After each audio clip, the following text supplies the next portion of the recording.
Waters, they won a 71-54 matchup versus Southern New Orleans to get to this game. Brian, I can tell you right now, when Edward Waters gets the ball, they're going inside Dennis Miles, and he's going to work. He's looking to go to work early.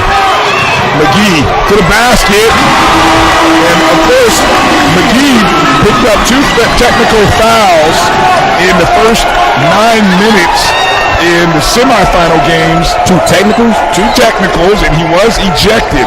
Well, the school was able to appeal the technical with the NAIA, and that is why you see McGee on the floor. That's Corey Davis for Tougaloo. He's a scorer for them. More about that situation, we don't know. Obviously, you won't know the result of the appeal until Monday. Well, he's playing today, though. Well, exactly. You play it today, and that's why you do the appeal, and it may either affect the first game of the tournament should Edward Waters win, or it'll affect his first game of next season. Well, I can tell you something about this Tougaloo squad. They come in with the number one seed, and rightfully so. They've got the coach of the year in Thomas Billups. They've got 2 first-team all-conference players, and Corey Davis, who hit that last shot, and Mr. Handy, who's also the GCAC Player of the Year. Player of the Year and Defensive Player of the Year. So he's doing everything as he has the ball. We're talking about him. He has the ball going up strong right now, but they caught him for a travel call. On the season, Handy averages 19 points and just under 13 boards. Unbelievable numbers, and of course he's a double machine. That's what that's called. And of course, in the semifinal game last night, he suffered an injury to his left hand. He played through it in the second half and came up big. We'll see if it has any ill effects today. There's Miles inside. Like I said, their offense right now is get the ball to Miles and let him go to work. Dennis Miles with 5 on the 7 points in the ball game. Correction on that. And you talk about people that are being honored that are playing in this game. Miles is first team on conference, as you mentioned earlier. So we expect for him to put in some work this evening as well. At the line, number 1, Stanley Williams, one of the main contributors off the bench for Tougaloo in their comeback yesterday. He and De'Arius Griffin both played. Of course, Griffin hit a 3 that actually tied the game up and would eventually send the game to overtime. Second free throw attempt by Williams is good, 14-6. And here are the Bulldogs in a little 2-2, in a bit of a 2-2-1 press. Well, I can tell you right now, having watched this Tougaloo team for the last couple of days, that they played well together. They were a total mismatch against Russ College on Friday. They fought through some adversity on yesterday against Xavier. They played. That was a total team effort right there. And they're going to need the same thing, same type of concentrated team effort again this afternoon. They're going to beat this EWC squad. Thomas, another offensive rebound. A host of offensive rebounds by Edward Waters on that possession. It eventually goes out of bounds on Robert Thomas III. And Thomas he plays hard. He's only 5'9", but when he gets in there, he's going up strong. Williams with the ball, down low to Corey Davis. Davis, turnaround jump shot, and he's fouled on the arm. Looks like that's going to be on Dixon, Devontae Dixon. Davis is 6'5", and Dixon is 6'1". That's a height mismatch. That's why Davis went. As soon as he got the ball, he immediately went to work on the low block on him. Davis at the free throw line knocks down the first one.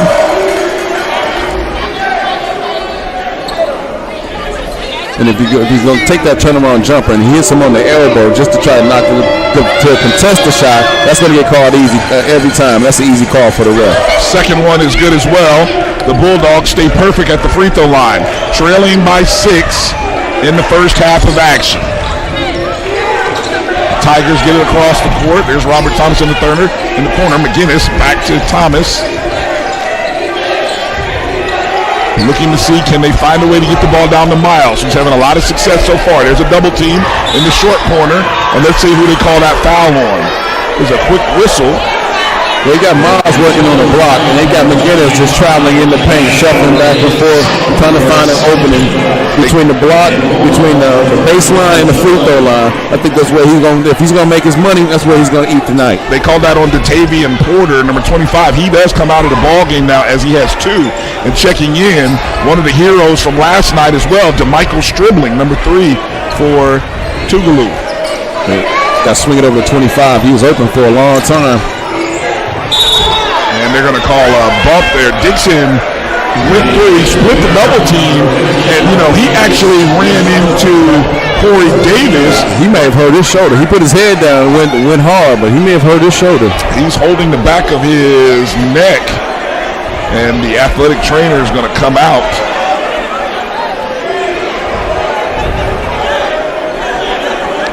As I'm sure now the officials are going to tell both teams to go to the bench, or to their respective benches. Yeah, he put his head down and he went hard, man. That was a tough fall. That was tough.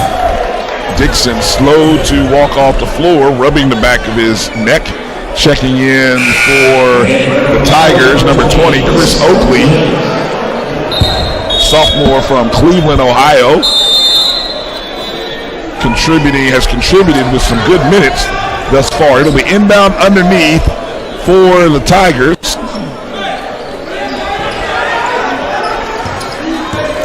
McGinnis with the ball in his hands, calls over Oakley. He has it, swings it over to Thomas.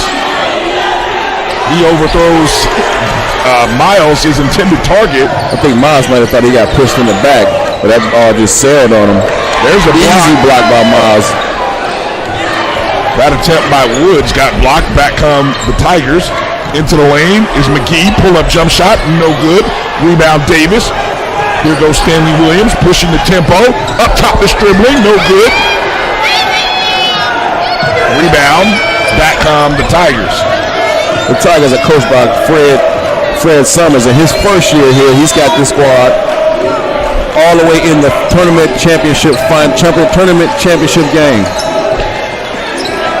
Three-point attempt is good by Cedric McGinnis. And I would say, Rick, this Edward Waters team very loose this morning as we saw them, during their walkthrough, coaches and players playing a game of three-point knockout. Very loose group. No nerves whatsoever.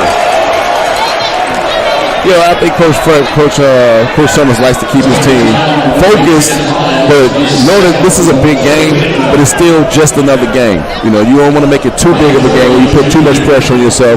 Hey, you know what? This is their first year. This team was 12-10, 5-9. They come in as the 6th seed against a team that is much lauded, many more accolades. You know what?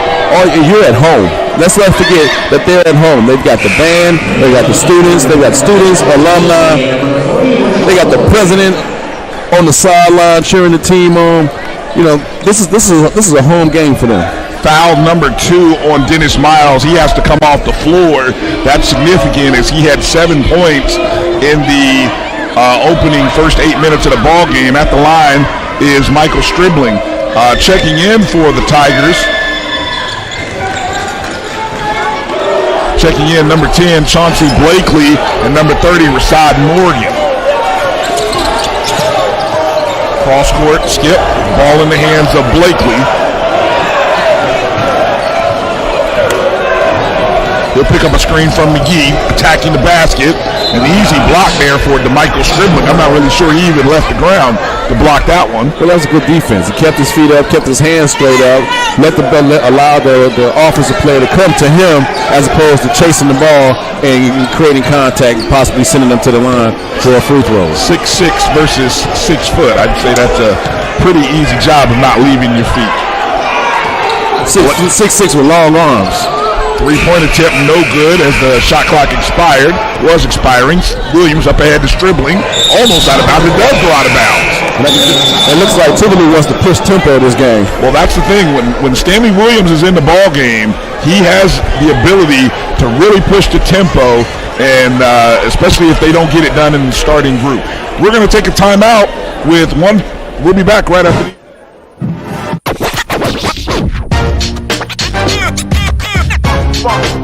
It's like a loop machine.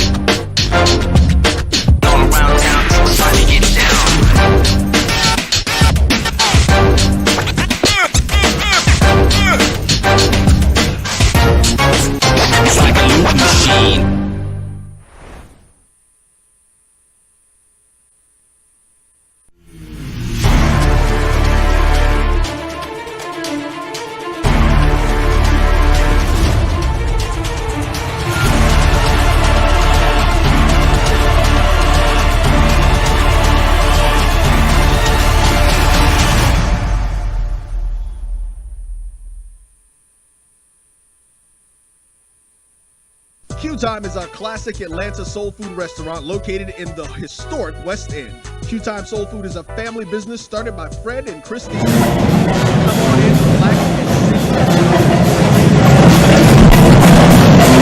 Our score in the first half of the 2019 Men's GCAC Championship.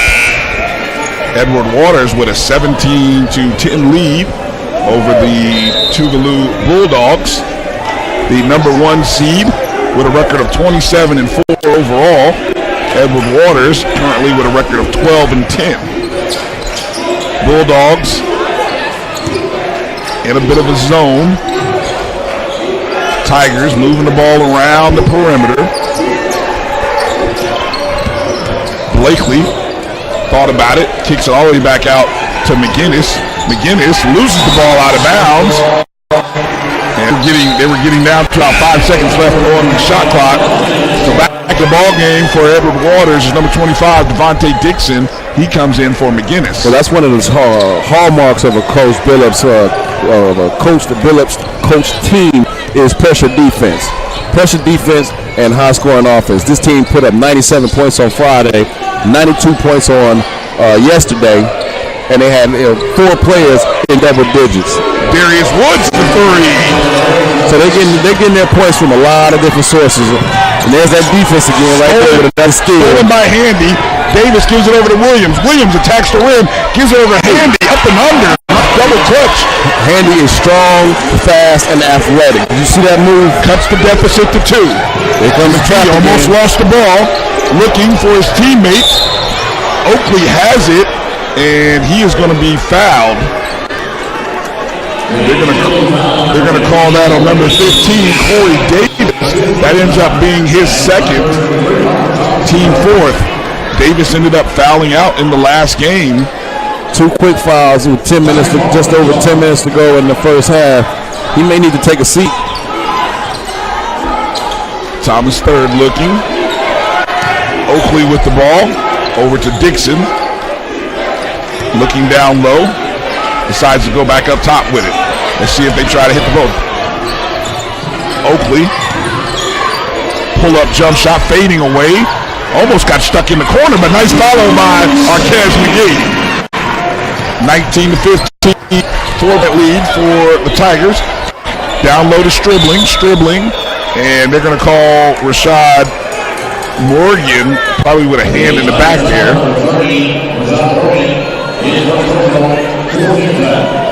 Yeah, I think they like to keep their hands free. It's like driving in Georgia, hands free. Check in for the Bulldogs, number 10. Check that. That's number 13, Darius Griffin. As he checked in and taking a seat is Corey Davis. Inbound underneath the basket.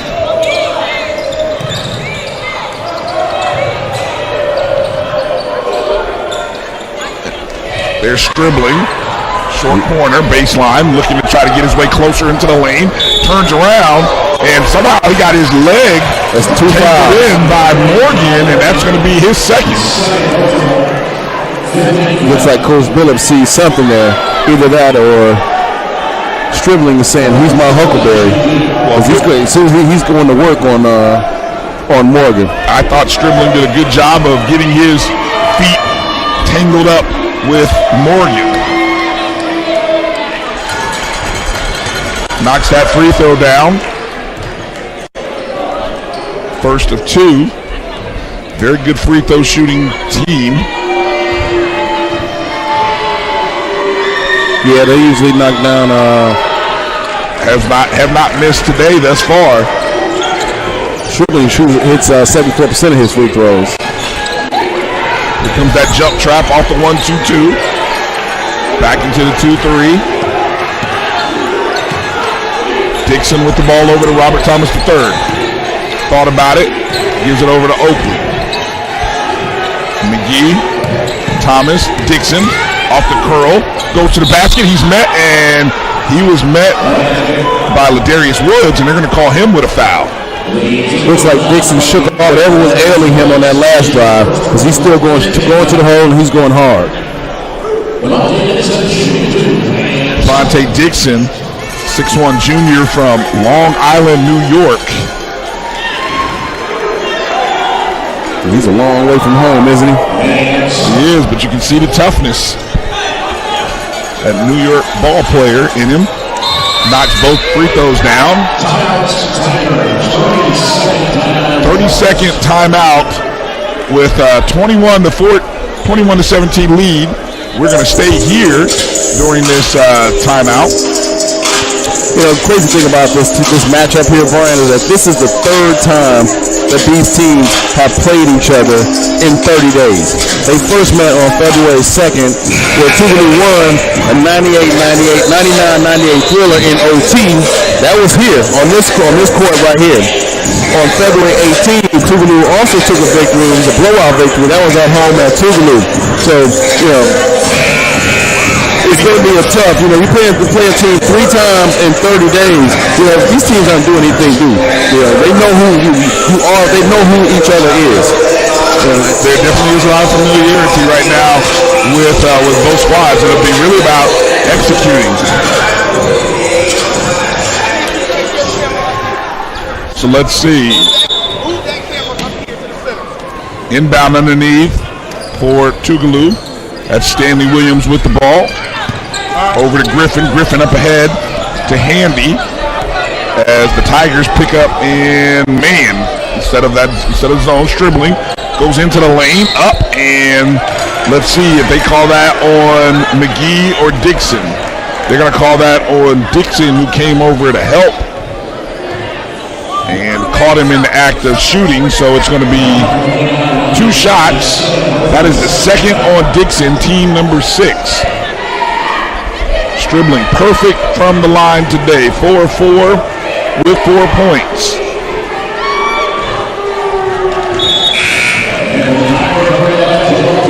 Strickland has a nice stroke.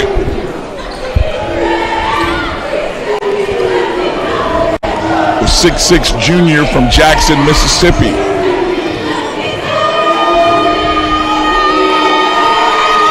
Second attempt is good.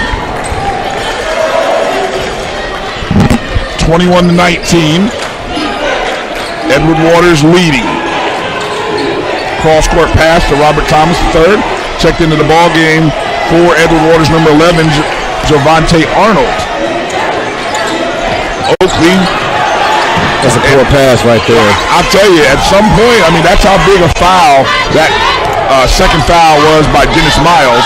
Morgan contested it, but I think they're going to call him with a foul. I thought Morgan did a good job. Yep, that's on Morgan. That's going to be his third foul in about 3 minutes. Coach is going to leave him in, or is he going to bring him out? Free throw attempt by Stanley Williams, no good. Nah, he's got to go sit down. 8 minutes, just under 9 minutes to go in this first half. Well, 2 of your 3 biggest players. Miles now has 2. Morgan has 3, and that leaves McGee on the floor. I mean, he is 6'9", but I would not call McGee the type of post player that Miles and Morgan are. But he will have to play a little bit bigger. So he can use his quickness as a defensive player. He may not be able to go to work on the block, but he can still defend. Chris Oakley in the corner, goes cross court. Down low, McGee. Left hand, no good. Rebound by Woods. Here comes Williams. Up the floor. Dribbling with the ball. Pull up, jump shot. That's an air ball. That's an air ball, yeah. McGee was able to actually come up with it. High pressure in the front court. Edward Waters having some trouble right now. And Handy sort of just decided to tackle Cedric McGinnis there. I don't quite understand that sequence there. It seemed like everybody was just shuffling the ball down low. I don't want it. They're playing hot potato with the ball down low. Pick the ball up, gather yourself, and let's go. Datavian Porter checks back in for the Bulldogs. Dennis Miles checks in for the Tigers. He'll come in. Miles will come in for McGee. as Miles is now on the floor on offensive possession. So let's see how quickly they try to get the ball down to him. Robert Thomas attacking the rim, kicks out to McGinnis. Porter is trying to deny Miles on the block. Yeah, he's got Handy dropping down on him, making that entry pass very difficult as Miles tries to get. He's establishing position, but they're not able to get him the ball. Chauncey Blakely checks in for Chris Oakley. Robert Thomas III inbounds, gives it over to McGinnis. McGinnis guarded tight, 5 seconds on the shot clock. Nice little Euro step, unable to finish that. Rebound by Woods. He got the step on him, got it up, but just wasn't able to finish. Woods down low to Handy, being guarded by Robert Thomas III, pulls up. You see how high he gets up on his jump shot? And the ability to just hang in the air made it so easy looking. Tie ball game with 7:23 in the first half. I'll be interested to see where he plays. He's a senior, where he plays next. There's Miles over to McGinnis for three. No good. Handy comes up with the rebound. Williams with the ball. This is a key juncture in the ball game in this first half, especially as you've had a 7-point lead that's now a tie ball game. There's Handy. They kind of clear out for him. He goes baseline, a couple of steps, bounces around the rim. Williams comes up with it, kicks it over to Stribling in the corner. Check that. That was Woods who shot that, and they're going to say a foul. Stanley Williams is called. And now that'll be team 7th, and now that will put the Tigers at the free throw line. Both teams actually have 7, so any fouls at this point in the ball game will actually send everybody to the free throw line. Everybody to the free throw line. As you can see, a bit of a glare from the windows. It's a bright sunny day here in Jacksonville, Florida. Is that what we call it? Because it's hot. I didn't want to mention the heat because we're in the air conditioning. It's hot outside. Hopefully you're inside watching this online with us. Free throw, first one is good by McGinnis. Gives the Tigers back the lead. This EWC home crowd is waiting on their team to turn the heat up on Tougaloo. I feel like the first game, the women's game, was so emotional and so there was so much energy spent. It makes you wonder when the crowd will actually regain get their second win. Oh, they'll get it. It's kind of like having more than one child. You love all your children. You got enough energy for all of them. There's a lot of love to go around. Two-pointer by Ladarius Woods ties the ball game up. 6:20 left in the half. They're going to say there's a bump there as Cedric McGinnis was actually bumped into. Devontae Gibson was arguing that call right there. He's going to come out. That foul on number 25 to Tavian Porter. That's his third, team number 8, and that'll send McGinnis to the free throw line. Thank you for correcting. That was the Tavian Porter for Tougaloo that was arguing that call. Knocks that one in, checking in right now. Marquez McGee. And he will come in for Javante Arnold.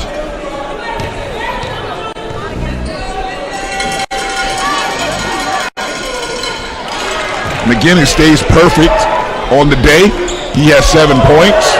25-23, Tigers leading. Stanley pulls up. Woods thought about it. Going to the basket is Stanley this time. There's Woods, pull up three-pointer, it's good. Man, that kid has a smooth jumper. Darius Woods. And he's one of those kids, he has the green light, and if he sees an opening, he's going to take it. The Bulldogs with their first lead, and there's a 10-second violation. Similar situation to what we had in the women's game. The ball may have took off in the backcourt at 21, but it didn't land in the front court until 19. And that is a violation. Yeah, Brian, but that's an unnecessary turnover right there. That's just lazy. There wasn't even any pressure on him. He just took his time getting the ball across the half court. We'll give some credit to Tougaloo in that 1-2-2 for being able to slow down the passes. In the middle of the lane is Handy, drops it off the Stribling, and it's going to get stuck in the corner of the rim and backboard, which is a jump ball, and jump possession arrow is going towards the Bulldogs, so they will. I think he might have been looking for a foul, because he was definitely going up the boom on somebody. He's capable. We saw it last night. 5:38 remaining in the first half. Tazell Handy knifing through the lane. Nice basket. 28-25 is the lead for the Bulldogs. It's up to 3 now. Chauncey almost lost that. I think he lost it in the sun. Miles pull up jump shot, no good. Telling the official he got bumped on the arm a little bit. Yeah, that glare may be affecting him on that side of the court when the balls are coming to him. He's not able to track it and locate it. Arnold checked back in the ball game for Edward Waters, and Arquez McGee checked out. Ball in the hands of Stanley Williams over to Darius Griffin. That's Wood, step back, jump shot, no good. Handy chases down the rebound. Williams to the rim, got it. And that's why Tazell Handy averages just under 13 rebounds a game. Well, that was a great shot by Williams. He saw Miles coming over there and then used his body to shield him and was still able to get the shot up. We're going to take a timeout with 4:54 left in the first half. We'll be back right after these words.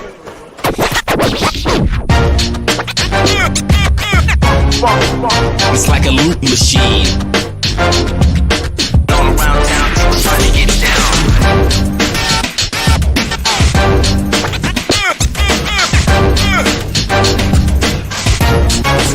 It's like a loop machine.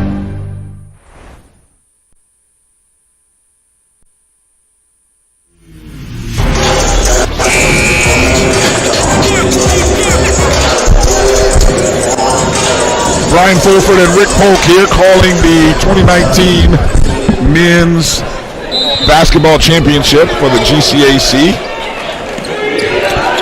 GCAC, that is the Gulf Coast Athletic Conference. Tougaloo Bulldogs with a 30-25 lead now. They are on a nice run here, a 5-0 run.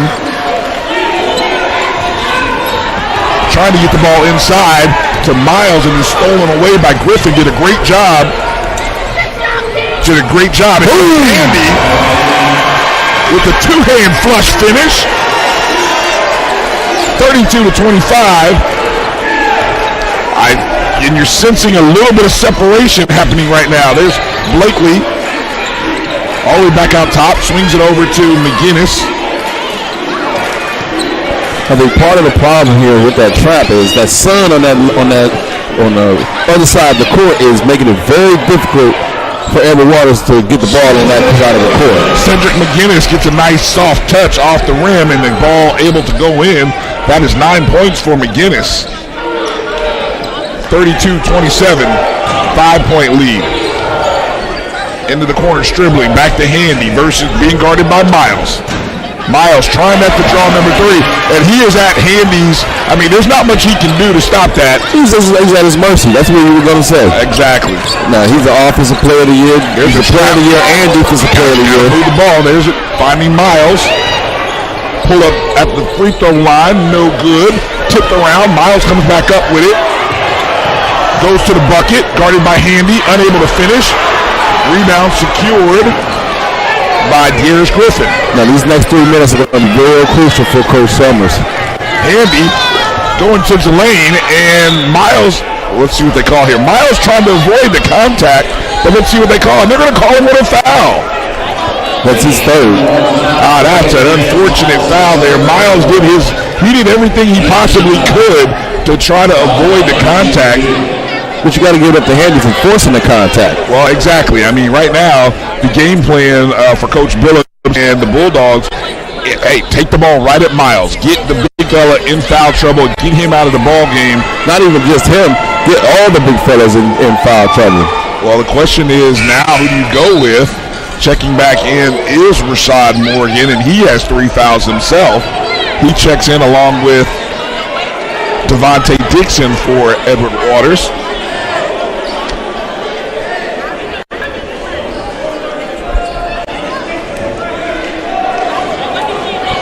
So for Edward Waters, their bigs are what, McGee and Morgan? It's going to be McGee and Morgan, and McGee has 3 fouls. So whoever's being guarded by Morgan, obviously that's the guy who you want to give the ball and go to him. There's the trap as they come across half-court line. Blakely gets going into the lane. There's Dixon in the corner. 3-ball, good. That's a wide open 3 right there. Rhythm jumper. Caught it in the pocket and put it up. Sweet stroke. 3-point attempt by Griffin coming back. Nope. Rebound secured. Here comes Blakely. McGinnis, good ball fake. Hands it over to Blakely. All the way. Into the lane. Got that one to go. They're going to give you a 2-3 zone. If you can get it to the gaps and get all the way to the rim, you got to take that. Devontae Dixon with 10 in the ball game, including 5 straight points. Cuts the deficit to 4. Bulldogs leading 36-32. Down low, you got a bit of a mismatch. Corey Davis being guarded by Cedric McGinnis. Ooh, almost could have had foul number 4 there on Morgan. That basket by Sean Atwater, the official decided not to call that one. Well, I mean, the kid is kind of big. You can't, every time somebody gets bumped, you can't call a foul. These are young men out there playing. Blakely into the lane, pull up, no good, and let's see, they call that foul on number 23, Sabron Carter. Now, if you're going to hit somebody and affect their shot, that's something totally different.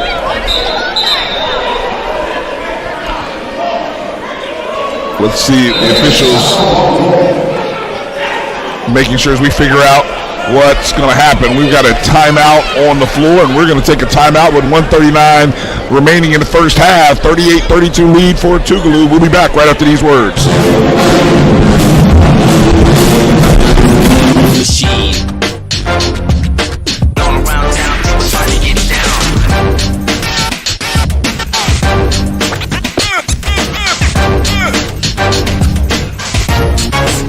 It's like a loop machine.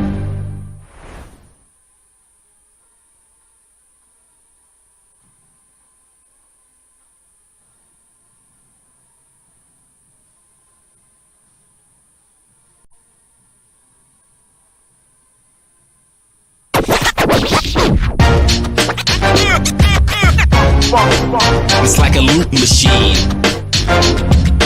All around town, people trying to get down.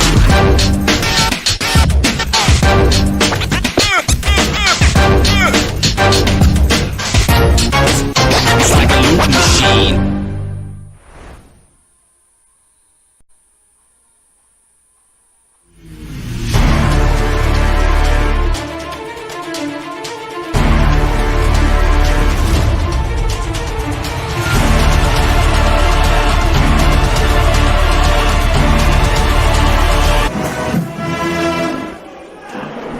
Back to live action here. 1:39 remaining in the first half as Cedric McGinnis will shoot 2 at the free throw line. McGinnis perfect on the day. There's still some confusion. I thought that as to who was shooting. The officials get together and say McGinnis is shooting, although it looks like Coach Billups is saying that number 10, Blakely, should be shooting. And definitely you want to make sure you have the correct person, because that is a technical if you send the wrong person to the free throw line. I thought Blakely was shooting. When we left for the timeout, I thought Blakely was coming back shooting. But the refs got it together. Hey, if that's who they play at the line, if they put McGinnis at the line, then McGinnis shoots. I don't even have to guess what the Tougaloo crowd is yelling. Something probably to the effect of "ball don't lie." And he makes the second one. That is true. Ball don't lie. 38-33 lead, 5 points for the Bulldogs. 1:32 remaining in the first half. Darius Dixon back up top to Williams. Stanley Williams to Corey Davis. Trying to get the ball down low to Michael Stribling. Stribling going to work, and there's a foul. That's going to be number 4 in Rashad Morgan. As I said, whoever's being guarded by Morgan is the guy you go to, and he's got to come out. He's got to come out. You won't see him again to what? Well, 12 minutes into the second half. I would bet even sooner, because you can't really afford to sit him out for long. You're not that deep, and you don't have that many guys that can play the post at that height. Tough situation to be in. Well, that's why Summers is the coach. That's why they pay him the big bucks. Or as they say on Mad Men, that's what the money is for. I will say I am surprised Edward Waters is staying in so much man-to-man instead of possibly moving into a zone to possibly protect Morgan. Stribling makes both free throws as he remains perfect at the line.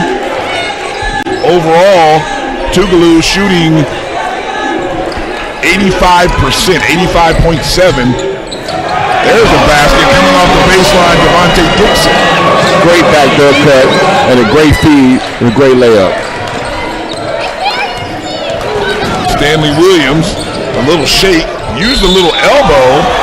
I'm not really sure that the baseline official called that, but I wonder, an official with another angle might have saw a little forearm or elbow, but that was a strong move by Williams to get to the basket regardless. It was a great move by Williams, but it was good defense by McGinnis. I didn't see the call, but you know what?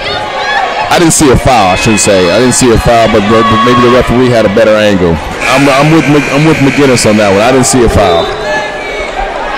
Checking in right now for the Bulldogs, number 13, Dearius Griffin. He comes in, and Ladarius Woods will take a seat. Second free throw by Williams is good.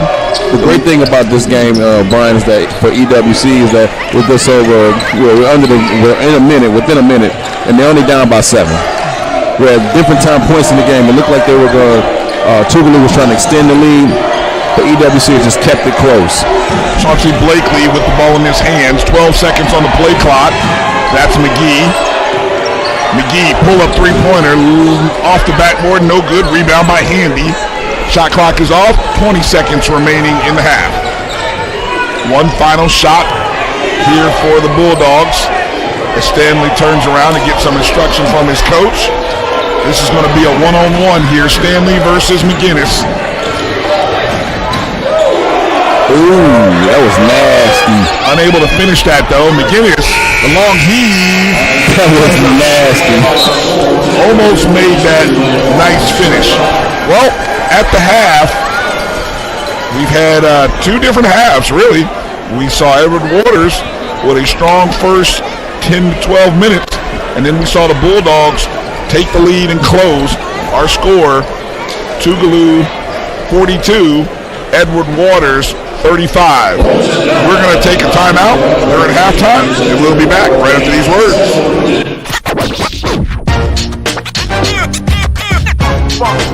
It's like a loop machine. All around town, people trying to get down.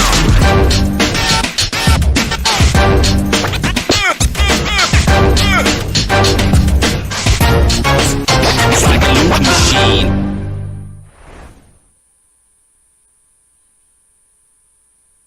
Q Time is a classic Atlanta soul food restaurant located in the historic West End. Q Time Soul Food is a family business started by Fred and Christine Crenshaw. Come on in, relax, and sink your chops into our tantalizing, mouth-watering, distinctive soul food with a twist, the Q Time way.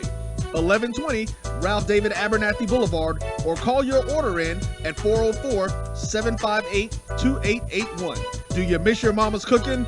Then come on down to Q Time, an Urban Passport member. I've been waiting for days to come like this, better than ever before. And now I know there's more. you've been through, we have a warm welcome waiting for you at more than 325 hotels around the world. Book today at DoubleTree.com. DoubleTree by Hilton, where the little things mean everything.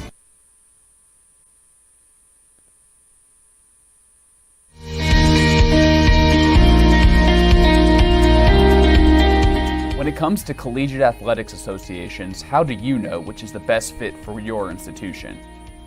It comes down to priorities. If your school wants to be nationally competitive at a reasonable price while driving enrollment and supporting the school's bottom line, the NAIA is the best association for you. How do NAIA schools do it? NAIA schools measure success not just by game scores, but by their financial bottom lines.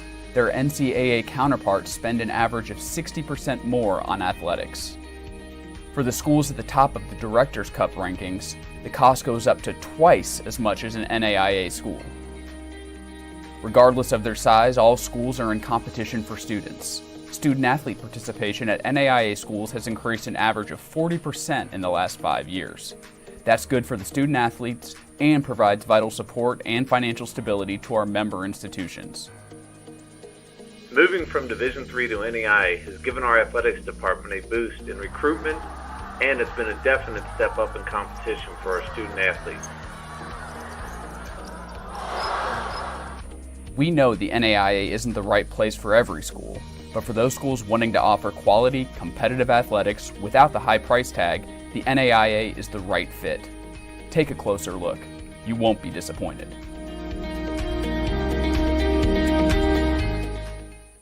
Are you hungry for authentic Caribbean food? Like jerk chicken, oxtail, red snapper, shrimp, tofu, and rasta pasta? Well, find your way over to Mango's Caribbean Restaurant, 180 Auburn Avenue, right next to Royal Peacock in downtown Atlanta. Them belly full, but we hungry. Mango's Caribbean Restaurant, open daily from 11 a.m. to 10 p.m. And on Friday and Saturday, we're open till 4 a.m. Come to Mango's and put some spice in your life. So we've got a good thing going.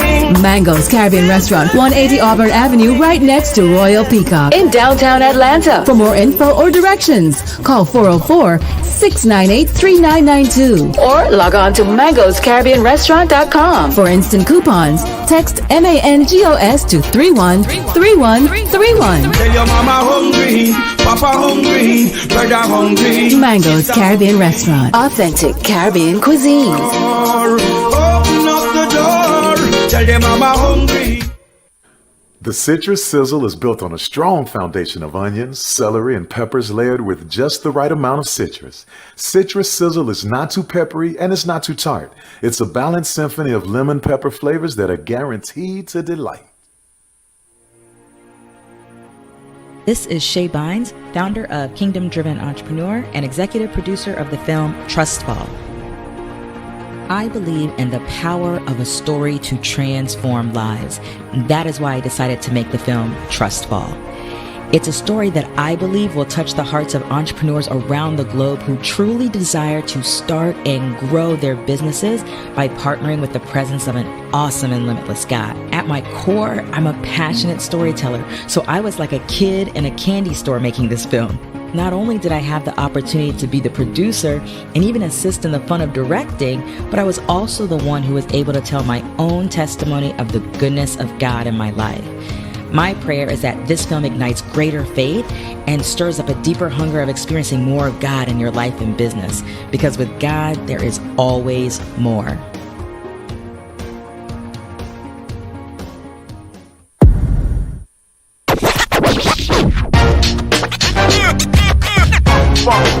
It's like a loop machine. Going around town, trying to get down.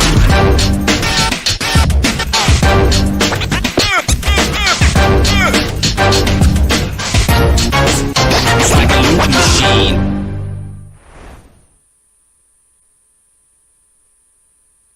Q Time is a classic Atlanta soul food restaurant located in the historic West End. Q Time Soul Food is a family business started by Fred and Christine Crenshaw. Come on in, relax, and sink your chops into our tantalizing, mouth-watering, distinctive soul food with a twist, the Q Time way. 1120 Ralph David Abernathy Boulevard, or call your order in at 404-758-2881. Do you miss your mama's cooking? then come on down to Q Time, an Urban Passport member. I've been waiting for days to come like this, better than ever before. And now I know there's more. Wherever you've been, whatever you've been through, we have a warm welcome waiting for you at more than 325 hotels around the world. Book today at DoubleTree.com. DoubleTree by Hilton, where the little things mean everything.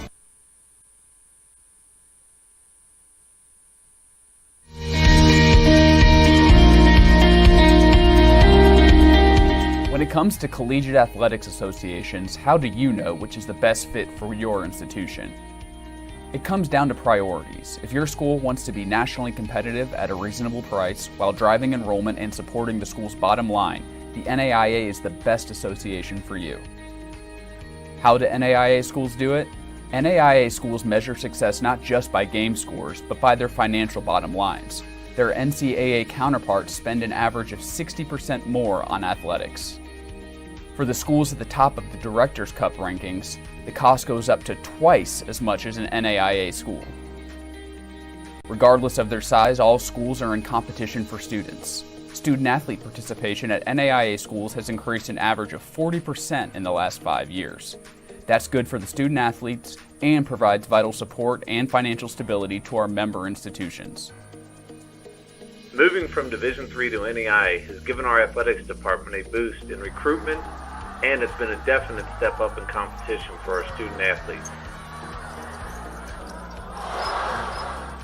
We know the NAIA isn't the right place for every school, but for those schools wanting to offer quality, competitive athletics without the high price tag, the NAIA is the right fit. Take a closer look. You won't be disappointed.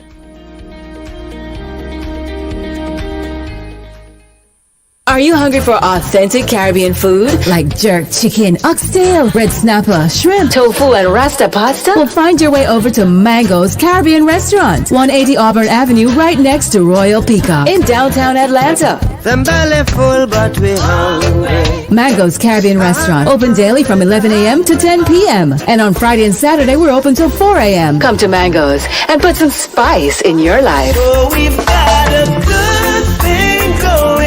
Mango's Caribbean Restaurant, 180 Auburn Avenue, right next to Royal Peacock in downtown Atlanta. For more info or directions, call 404-698-3992 or log on to mangoscaribbeanrestaurant.com. For instant coupons, text MANGOS to 313131. Tell your mama hungry, papa hungry, brother hungry. Mango's Caribbean Restaurant, authentic Caribbean cuisines. Open up the door, tell your mama hungry. The Citrus Sizzle is built on a strong foundation of onions, celery, and peppers layered with just the right amount of citrus. Citrus Sizzle is not too peppery and it's not too tart. It's a balanced symphony of lemon pepper flavors that are guaranteed to delight. This is Shay Bynes, founder of Kingdom Driven Entrepreneur and executive producer of the film Trustfall. I believe in the power of a story to transform lives. That is why I decided to make the film Trustfall. It's a story that I believe will touch the hearts of entrepreneurs around the globe who truly desire to start and grow their businesses by partnering with the presence of an awesome and limitless God. At my core, I'm a passionate storyteller, so I was like a kid in a candy store making this film. Not only did I have the opportunity to be the producer and even assist in the fun of directing, but I was also the one who was able to tell my own testimony of the goodness of God in my life. My prayer is that this film ignites greater faith and stirs up a deeper hunger of experiencing more of God in your life and business, because with God, there is always more.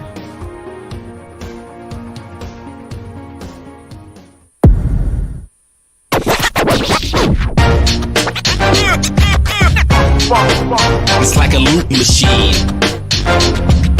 All around town, trying to get down.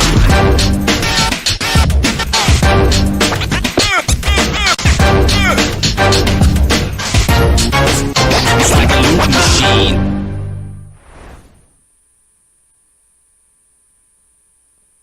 Q Q-Time is a classic Atlanta soul food restaurant located in the historic West End. Q-Time Soul Food is a family business started by Fred and Christine Crenshaw. Come on in, relax, and sink your chops into our tantalizing, mouth-watering, distinctive soul food with a twist, the Q-Time way. 1120 Ralph David Abernathy Boulevard, or call your order in at 404-758-2881. Do you miss your mama's cooking? Then come on down to Q-Time, an Urban Passport member. I've been waiting for days to come like this, better than ever before. And now I know there's more. Wherever you've been, whatever you've been through, we have a warm welcome waiting for you at more than 325 hotels around the world. Book today at DoubleTree.com. DoubleTree by Hilton, where the little things mean everything.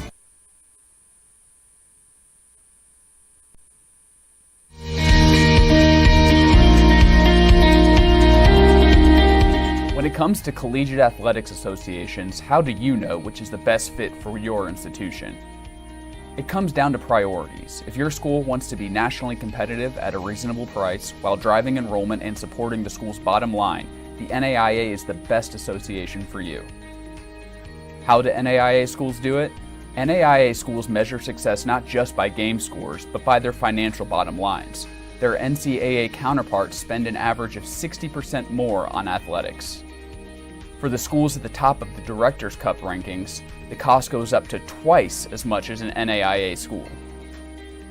Regardless of their size, all schools are in competition for students. Student-athlete participation at NAIA schools has increased an average of 40% in the last 5 years. That's good for the student-athletes and provides vital support and financial stability to our member institutions.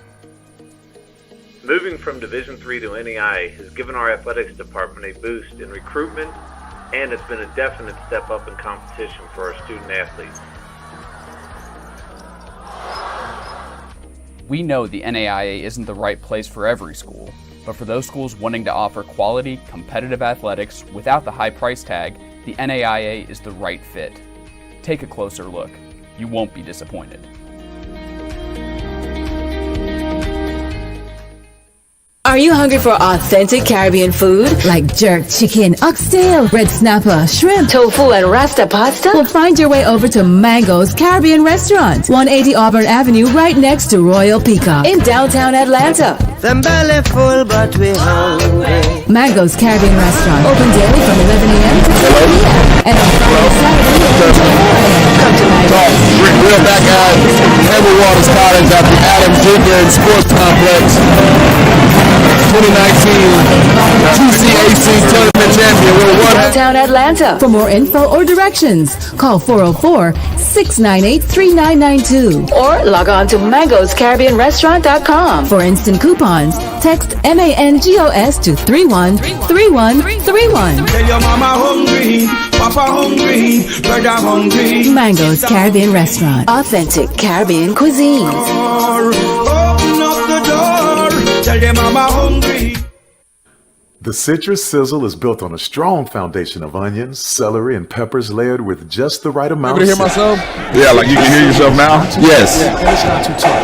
It's a balanced symphony of lemon pepper flavors that are guaranteed to delight.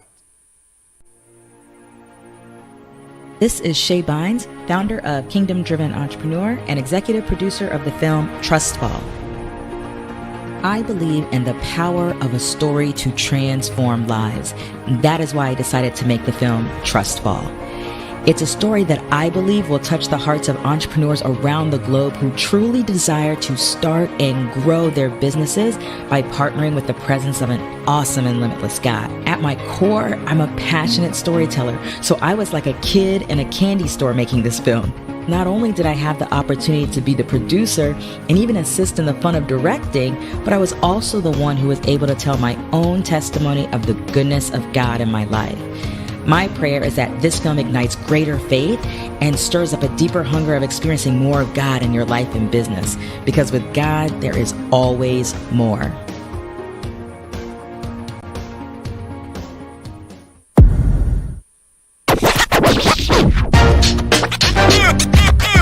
It's like a loop machine. All around town, people trying to get down.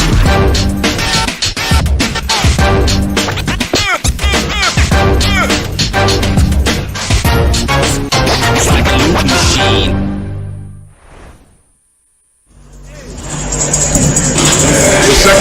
Second half of action preparing to start here at Edward Waters College. The 2019 men's basketball championship game, 42-35 lead. Brian Fulford and Rick Polk here and joining us in the second half. You've heard him all weekend. A.D. Drew will be joining us for this second half. A.D.? Yes, sir. How you doing? I'm doing fine. Rick had asked for me in the second half of the first game.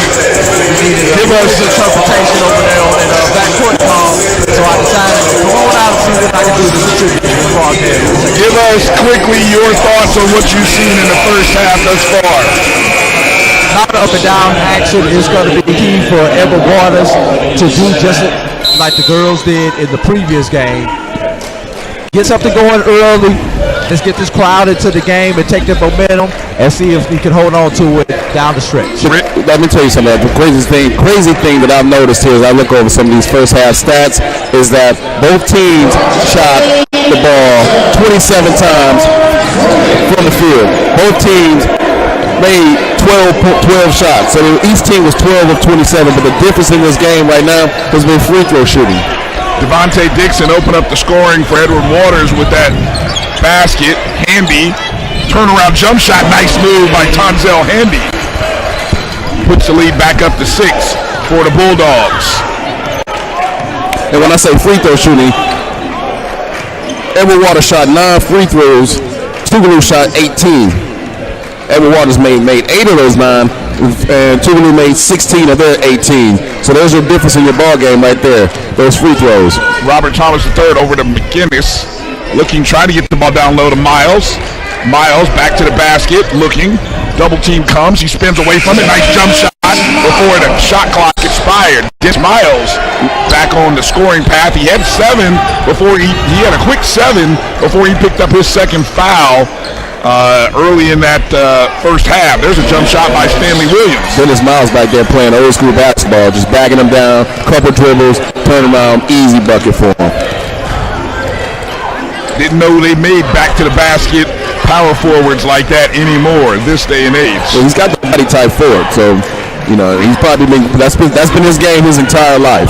Everybody wants to be the next Dirk Nowitzki, be a stretch forward. They're going to call a foul on. Let's see who that foul is on. That might be on number 3, Stribling, DeMichael Stribling. Waiting to see it actually go up on the board. I saw. Well, Dennis Miles with the ball. Spins around, back to the basket. Here comes the double. Off the glass, no good. Rebound, Handy. Let's see, there's a loose ball foul. I think that's going to be on Arquez McGee. So it looks like early on the focus for Coach Summers is going to be to get Miles the ball. Two straight possessions, 2 straight times he's touched the ball and look to go to work on him on the block. Let's see, you got Tonzel Handy there at the elbow in the corner.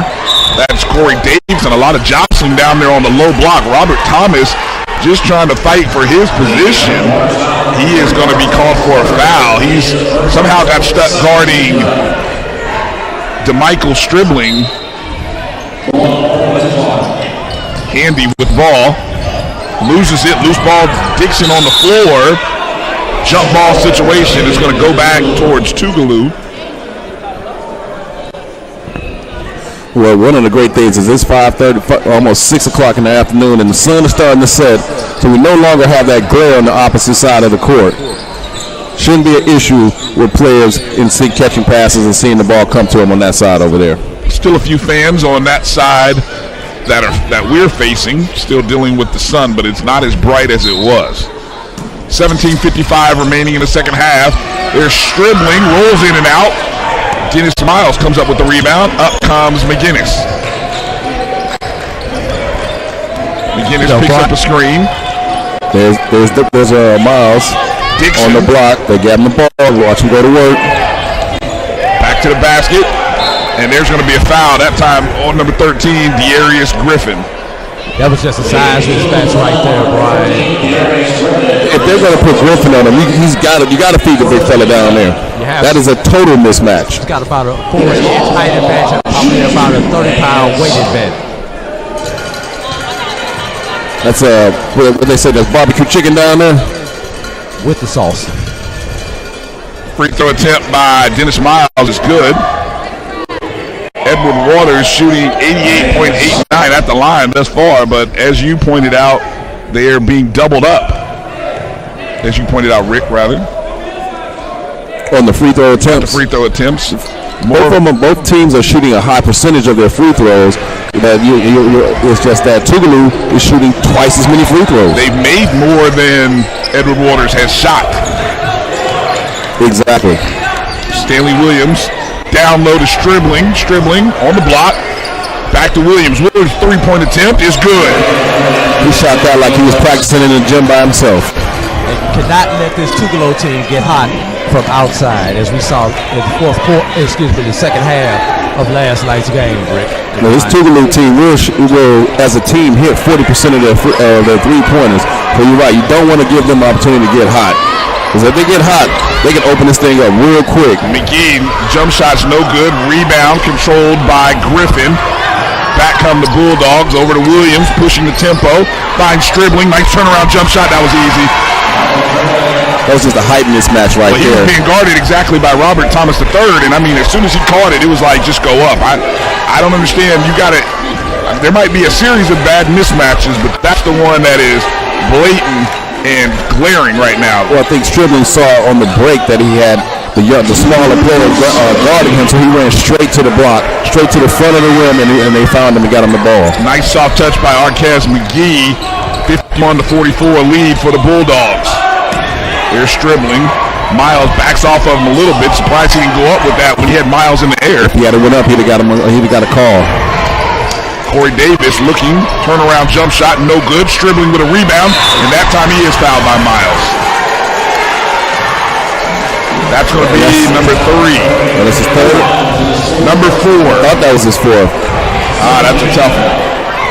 The best low post player, their all-conference player, first team all GCAC. They can't afford for him to go out right now and go, especially for a long period of time. I could look at Miles' face, and it's almost like you couldn't help but foul on that situation. And he knew it. He knew he had, didn't miss the ball, obviously. But at this point in time in the game, Brian, you have to make business decisions. You can't go out with your 4th foul this early in the second half. You're saying let him score. Let him score and stay on the court. We need you on the court. Make a business decision right there, Brian. Free throw is good by Stribling, who, if I'm not mistaken, remains perfect at the free throw line. Michael Stribling, 9 of 9. Up top, Javante Arnold scores that bucket. His first of the ball game. 53-46 lead for the Bulldogs. There's Handy being guarded by. Better come and get a double team real quick. He goes through the lane. Handy does. Rolls in and out. Rebound by McGee. Arnold pushes it up the floor into the lane. He's met by Stribling, and that's going to be a foul on DeMichael Stribling. Man, that was a late whistle. I don't have a problem with late whistles as long as it's the right call. I don't know about you guys. If it was a foul yesterday, Rick, it's a foul today, and it's a foul tomorrow. At the line, the 6'3" freshman from Jackson, Tennessee, Javante Arnold. I'll be honest with you, I prefer you call my fouls quickly. Don't let me think I made a good defensive play, and then next you know, I'm getting patted on the back, and then I hear a whistle. So instant versus we're talking 1 second. Hey, I'm a couple years older than a millennial. I like instant gratification, instant notification. That's that microwave society we live in, Rick. There you go. Ball goes out of bounds by Tonzel Handy, and it'll give the ball back to Edward Waters on the baseline. Tigers are down 6 points, 15-24 in the half, in the ball game. And some miscommunication. It just ends up being a turnover there. He zigged when he should have zagged. Bad turnover there as McGinnis kind of threw the ball away. Gives it back to the Bulldogs. Over timeline is Stanley Williams. Clear out there by Handy if he wants it. Goes to the bucket, and he gets fouled by Arnold. And Rick, we had that same situation right there. They like to call it a patient whistle, not a late whistle. I guarantee that if Handy's left hand is not wrapped, that might have been a dunk going through the lane. Very possible. Well, he put the ball right in front of the defender. Handy knocks that free throw down. So Arnold had pretty much no choice but to attempt to block it. You know, it'll be interesting to see what Tougaloo does in the national tournament. They shoot the free throw very well, the free throws as a group, and especially your key players. We're talking the guys who go to the basket most often. Stribling, Handy. These guys are shooting at an unreal clip right now. Neither have missed a free throw. Well, you got to, speaking of the national tournament, Tougaloo is already in. If you're the GCAC commission, you got to like your chances. If EWC wins this game, GCAC going to get two teams in the tournament. That's why Tonzel Handy is the MVP. Almost unstoppable. Unstoppable in this game, in this conference. Tougaloo's been ranked nationally all year, fellas. Let's not forget that. So it would be a great situation for the conference to get both teams in. That's good from taking his lunch money. And that's a timeout on the floor. 14:25 remaining in the ball game. 57-47, 10-point lead for the Bulldogs.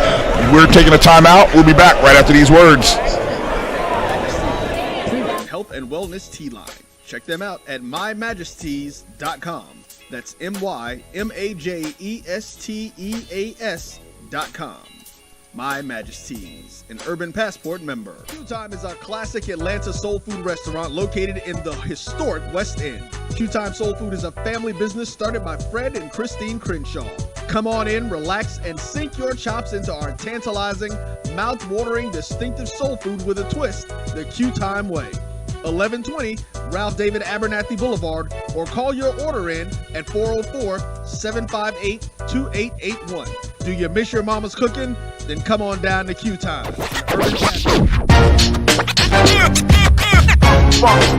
It's like a loop machine. All around town, trying to get down.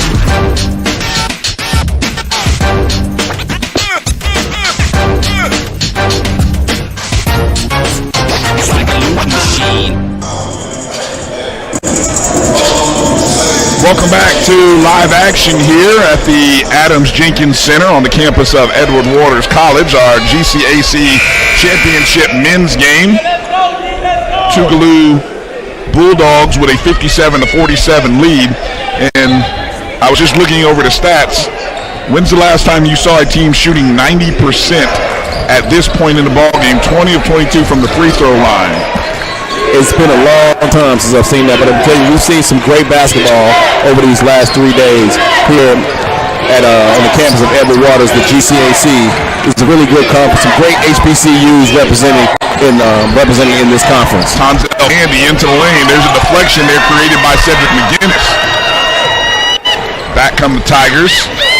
Tigers need a run here. Under 14 to play. Key players, 4 fouls, Dennis Miles, so they're having to do this without him at this point in the ball game. McGinnis down low to McGee. McGee off the glass and in. Arquez McGee with 8. Griffin down low, they're stribbling. Rip and turn, and they're going to say, Arnold, you got his hands on his hip. That's an easy call. Might be the easiest call the referee has to make today.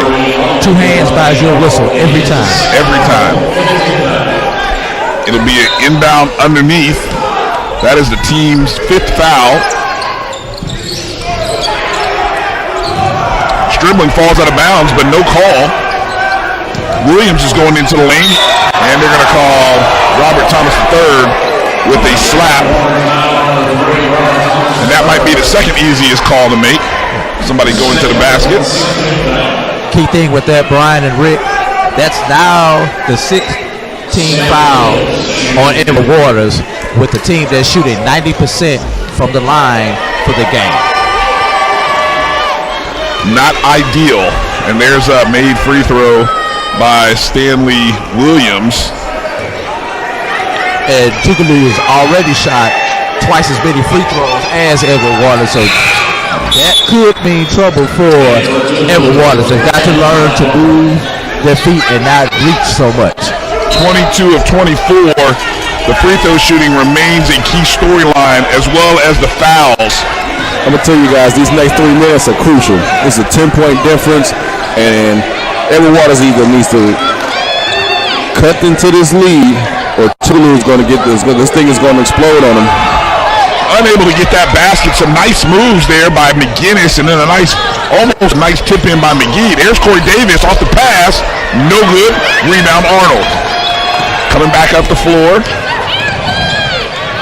Thought about attacking the lane. Nope. Robert Thomas III over to Dixon for 3. Rolls in and out. Rebound by Corey Davis. Edward Waters is going cold. This home crowd needs to get it. Do something to get this crowd, get some energy, some life into their team. Sean Atwater over to Michael Stribling. Atwater back down low to Stribling on the block. Not much Arnold could do.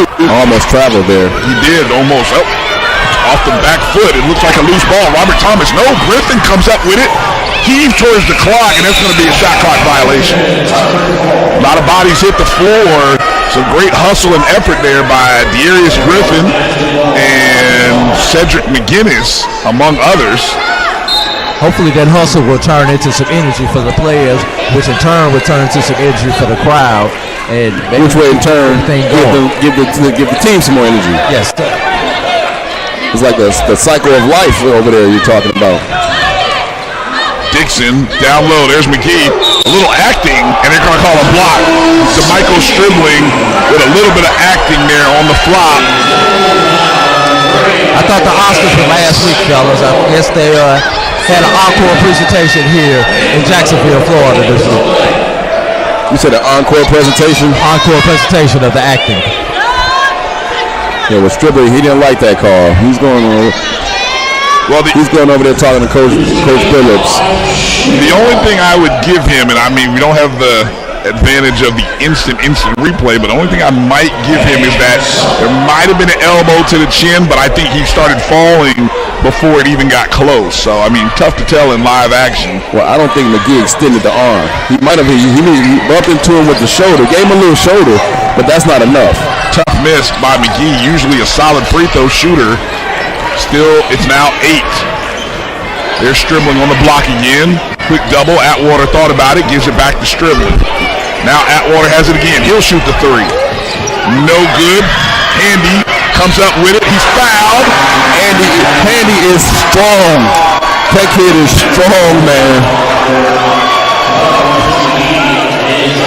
And what the initial problem is for Edward Waters, they're playing good defense to start off, but they're not doing the simple things such as boxing out to get the rebound after they've played strong defense to force the bad shots. Free throw attempt by Handy is good.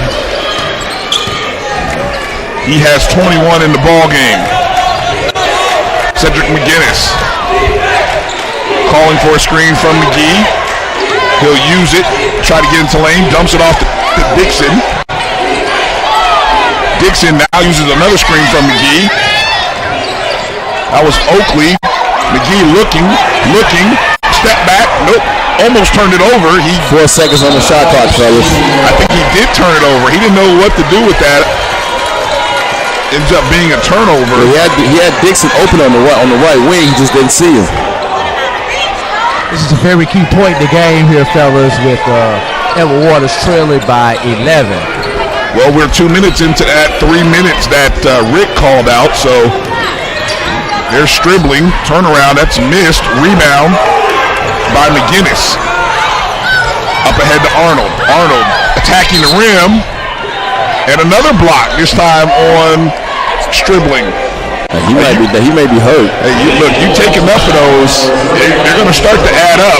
And he looks like he is holding his rear, maybe his lower back. Oh, he is in pain. He might want to just stay down. And it's ironic that we're getting all the blocking calls today in this game after a weekend of charge calls both in the men's and the women's side of this tournament. A lot of charges were called out here today. Well, we are on our third day of the tournament. These teams have played a lot of basketball the last 3 days, and those legs aren't as fresh as they were on Friday. So they may not be getting to the spot as quick as they were 2 days ago or even yesterday for that matter. Javante Arnold at the line shooting 2. Knocks that first one down. He's a 70% free throw shooter on the season. And this spot right here is the easiest way for Edward Waters to chip into this lead. It's from the free throw line when the clock stopped. And Edward Waters is shooting an excellent percentage from the free throw line. They're just not getting as many attempts. Second free throw attempt goes in. It's a 9-point lead for the Bulldogs. And I'm telling you, this crowd is waiting for Edward Waters. There's students. They just need something to get excited make a run. about. They're waiting for them to make a run. Handy off one step, rolls around and in. My goodness. This young man just finds ways to score. Arnold, pull up 3. That's off. Rebound by Williams. Williams on the push, being chased. Gives it up quickly. A nice block by Arnold.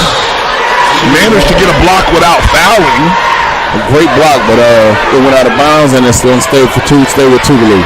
And that was a way to stay in the game defensively after coming down, probably taking an ill-advised 3 on the transition right there on the previous play. Loose ball, foul. They're going to call that on Devontae Dixon as he was trying to guard Corey Davis. And the bad part is now it puts Tougaloo in the bonus. That is the team 8th. That's Dixon's 3rd, team 8th. We're 10 minutes away from crowning a 2019 tournament champion. Corey Davis makes that free throw. While he's at the line, let's go to give a shout out to all the member schools of the Gulf Coast Athletic Conference. Representing here today is Tougaloo College and Edward Waters College. We also have Russ College, Philander Smith College, Xavier University, Dillard University, Talladega College, and SUNO, Southern University, New Orleans. Chris Oakley, down low to McGee. McGee turnaround off the glass, no good. Handy with another impressive rebound. I'm just amazed every time I watch a rebound. I'm just amazed at the verticality in which he uses to go get that. Did you just make up a word? I might have. There's the finish by Corey Davis. Timeout right here. 68-53. As Martin once said to Jesse Jackson, you know that's not a word. We just keep moving, and as this game keeps moving along, I was hoping no one would call me on it. Thanks, Rick. Way to be alert. Just checking. We do have a teacher over there to the left, Brian. And we've got a timeout. We do have a timeout. 9:53 remaining, 9:35 remaining, 68-53 lead for the Bulldogs. We're taking a timeout. We'll be back right after these words. The Citrus Sizzle is built on a strong foundation of onions, celery, and peppers layered with just the right amount of citrus. Citrus Sizzle is not too peppery and it's not too tart. It's a balanced symphony of lemon pepper flavors that are guaranteed to delight.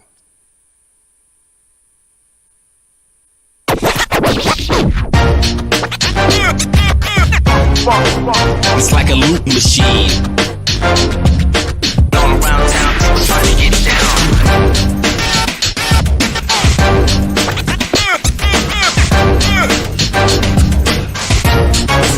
It's like a loop machine.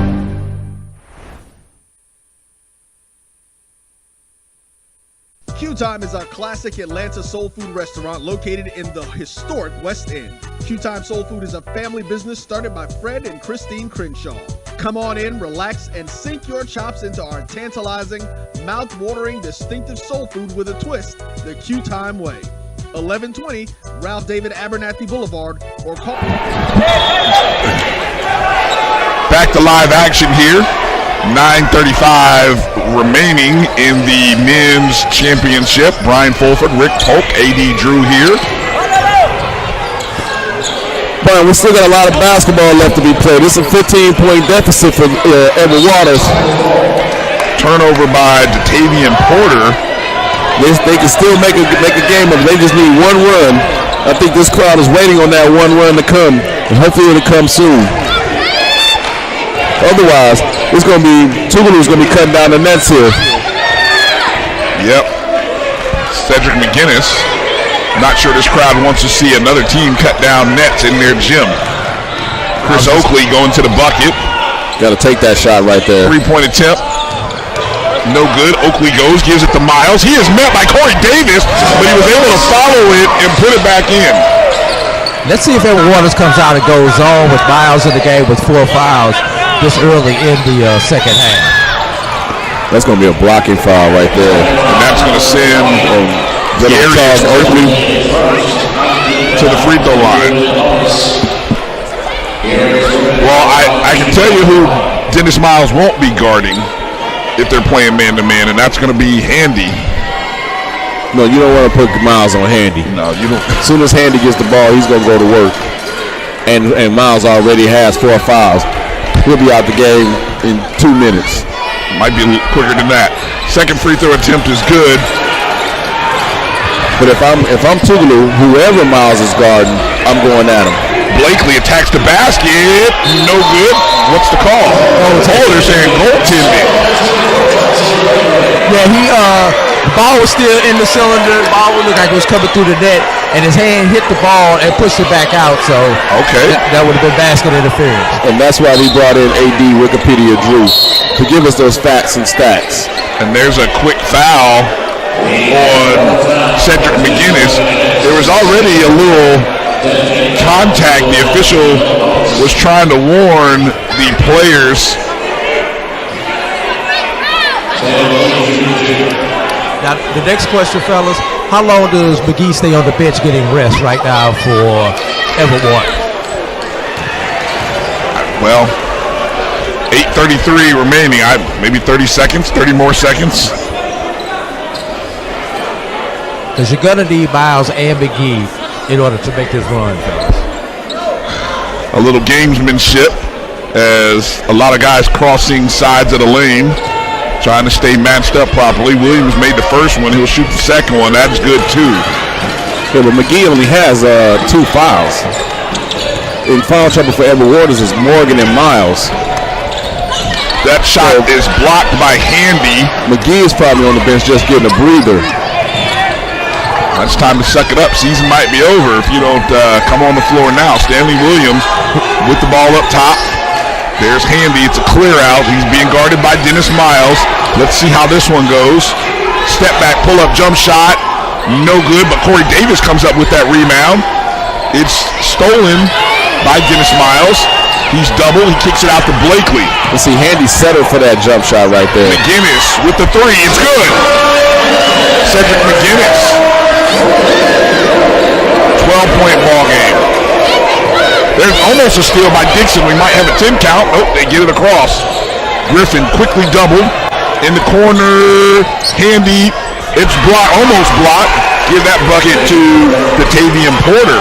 Now you see that time Porter went right at the rim, right at Miles. That previous possession, Handy settled for that jump shot instead of taking it directly to Miles. Dixon, considering he's in foul trouble. Dixon missed that, but Miles comes up with it. Goes skip past to Blakely. There's Chris Oakley. 3 counted. 2 consecutive 3-pointers made by Edward Waters. It's down to 11, and that's what it's going to take at this point. It's going to take a couple of these threes to fall and maybe a couple of defensive stops to really get this back to a 2-possession ball game. Handy being guarded by Miles. Miles has 4 fouls. Playing defense like he doesn't have 4 fouls, though. Turnaround jump shot, no good. I'm not sure. There's up ahead Chris Oakley to the basket. Count it. Tougaloo needs a timeout, fellas. Tougaloo needs a timeout. You need to stop this run right now if you're Tougaloo. Down to 9. 6:37. Stanley Williams into the lane. It's almost, that should have been a jump ball, shouldn't it have been? And that may have been number 5. Let's see what happens. Unbelievable series of events. Dennis Miles looked like there should have been a jump ball on the shot attempt by Porter, but instead it ends up in the hands of Tonzel Handy. At least it wasn't a foul on Dennis Miles, right? Dennis Miles. And I think right there, fellas, the referees knew Miles had 4. There were 2 players in the area. They gave it to the player who had the fewest amount of fouls to make sure that this stays a competitive ball game. So you think there was a conscious decision by the refs not to call it on Miles? Oh, I certainly agree that those kind of plays happen when it's a questionable 50-50, who do I call? I'm going to give it to the guy that doesn't have 4 fouls. Tonzel Handy remains perfect at the free throw line. 6 minutes to go. It is a 6-point game. Miles for 3 knocks it down. 3-point game. 76-68, an 8-point ball game. 8-point game. You would think I was a math major, I could count. Stanley Williams into the lane, slips through traffic. He slipped on his own, really, as he went through the lane. Rebound up ahead. Dixon going to the bucket. Has it stripped by Stribling. Oh, and they say it went off of Dixon. Oh, that's such an unfortunate play right there. 6 minutes to play. Edward Waters fighting to stay alive, fighting to get back into this ball game.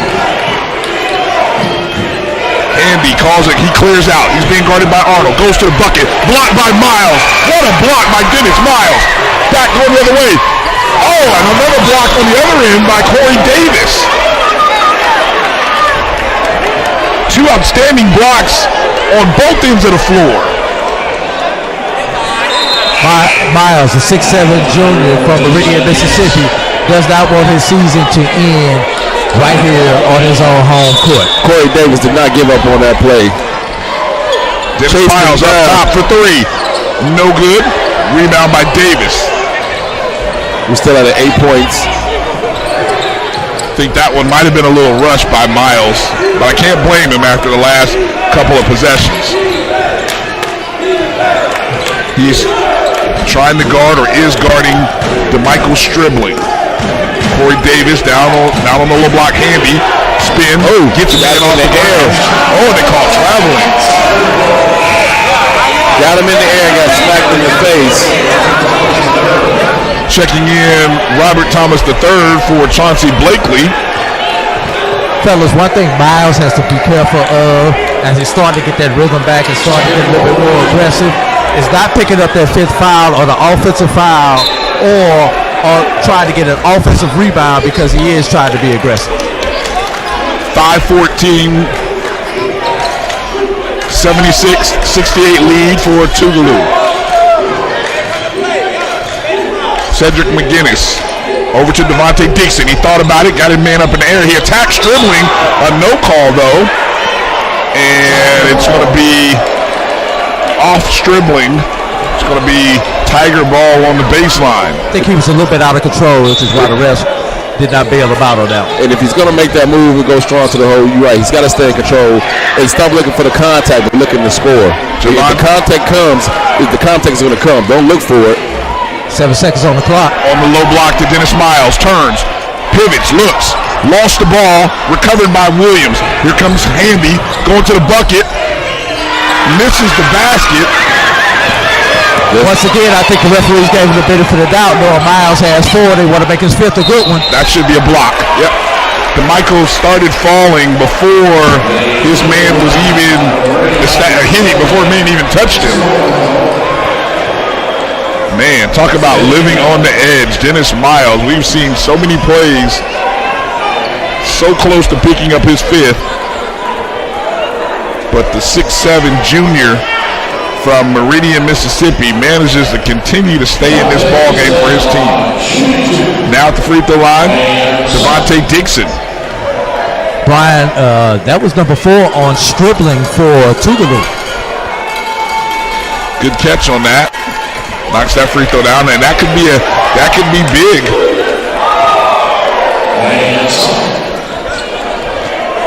One more free throw will cut the deficit to 6 for Edward Waters. Dixon does, 76-70, 4:32 left. And McGee is still on the bench for Edward Waters for some odd reason. It's a 2-possession ball game at this point now. There comes a quick double. Stanley has the ball back.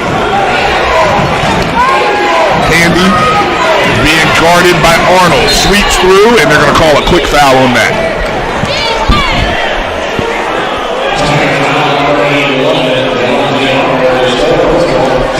Are either of you surprised that when Handy catches the ball in those positions where he has, that Edward Waters has not come with a quick double? Tougaloo shoots the ball so where you have to pick and choose your doubles and change the rhythm up. You can't come with a double every time on it. And speaking of the devil, here comes McGee back into the game, fellas. Well, there's the first free throw missed by Tonzel Handy. If you're an Edward Waters fan, that's a perfect time for that to happen. Well, talking about Handy, if he gets the ball on the block, then maybe I would have brought the double. But if he gets the ball on the wing extended, I don't think I need a double right there because he hasn't shown me that he can score from the wing. Most of his points have come from in the paint or on a break. Coming up on 4 minutes, a 7-point lead for the Bulldogs. Robert Thomas III with the ball in his hands over to McGinnis. And that ball is deflected off of Dearius Griffin's foot.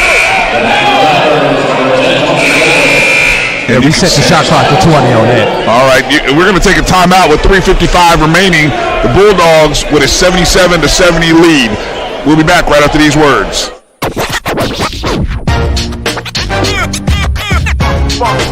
It's like a loop machine. All around town, people trying to get down.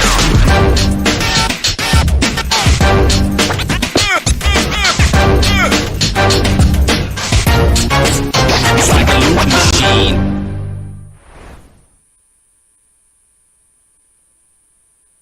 Q Time is a classic Atlanta soul food restaurant located in the historic West End. Q Time Soul Food is a family business started by Fred and Christine Crenshaw. Come on in, relax, and sink your chops into our tantalizing, mouth-watering, distinctive soul food with a twist, the Q Time way. 1120 Ralph David Abernathy Boulevard, or call your order in at 404-758-2881. Do you miss your mama's cooking? Then come on down to Q Time, an Urban Passport member. I've been waiting for days to come like this, better than ever before. And now I'm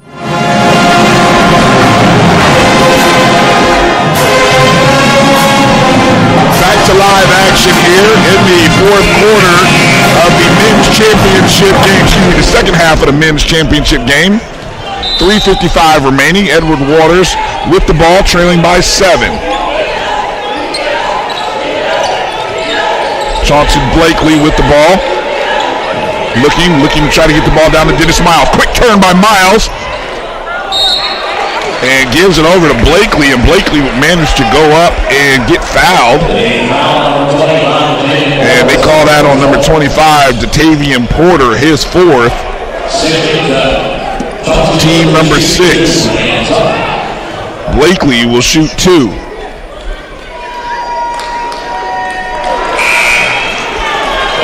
It's a 7-point game here, Brian and AD. And if Edward Waters wants to get back in this game, this is the time to make that move. Yeah, 3:42 to go. Clock is stopped. They're shooting free throws. They've been hitting their free throws pretty much all game at an 85% clip. They can chip away at it real quickly and make this a close game. With 1 minute to go. Corey Davis up ahead, gives it off to Stribling. He steps through, and he misses that basket. That was too much. Too much sauce on that. I think he was actually looking for Miles to contest the shot, and Miles didn't make it a business decision, and he just flat out missed it. Datavian Porter checks in for Stribling, upset with himself for missing that. That's right, he should be. He had an easy layup, made it to the degree of difficulty was not that high. Chauncey Blakely uncontested, just right down the lane. Well, if you're going to leave the drive-through open, you might as well go through it. Double team in the corner. Got to get in front of him. There's Griffin, nearly stolen. Here comes a quick double. Ball in the hands, over to Davis. Davis down the hand, guarded by Miles. Oh, and there's the block, and that is number 5. And he's gone.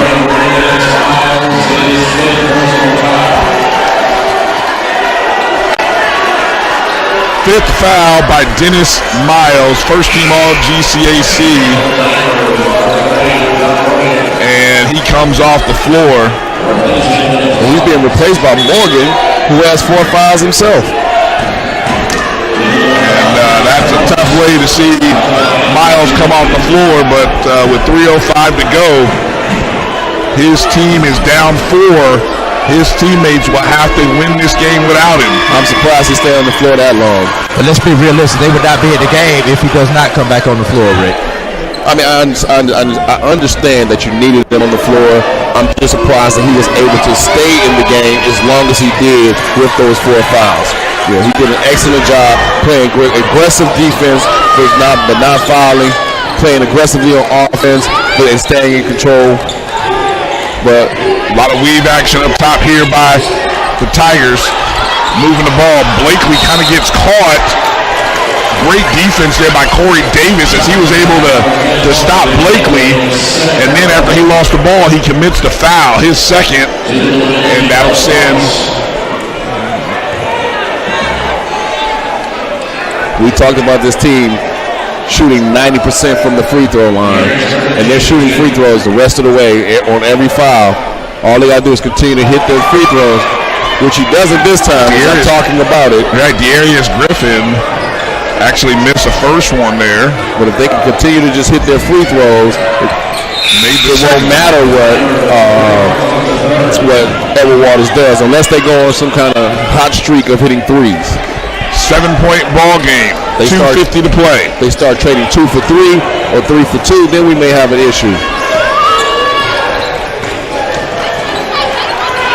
Robert Thomas III gives it over to Dixon. He pulls up for 3 off the glass.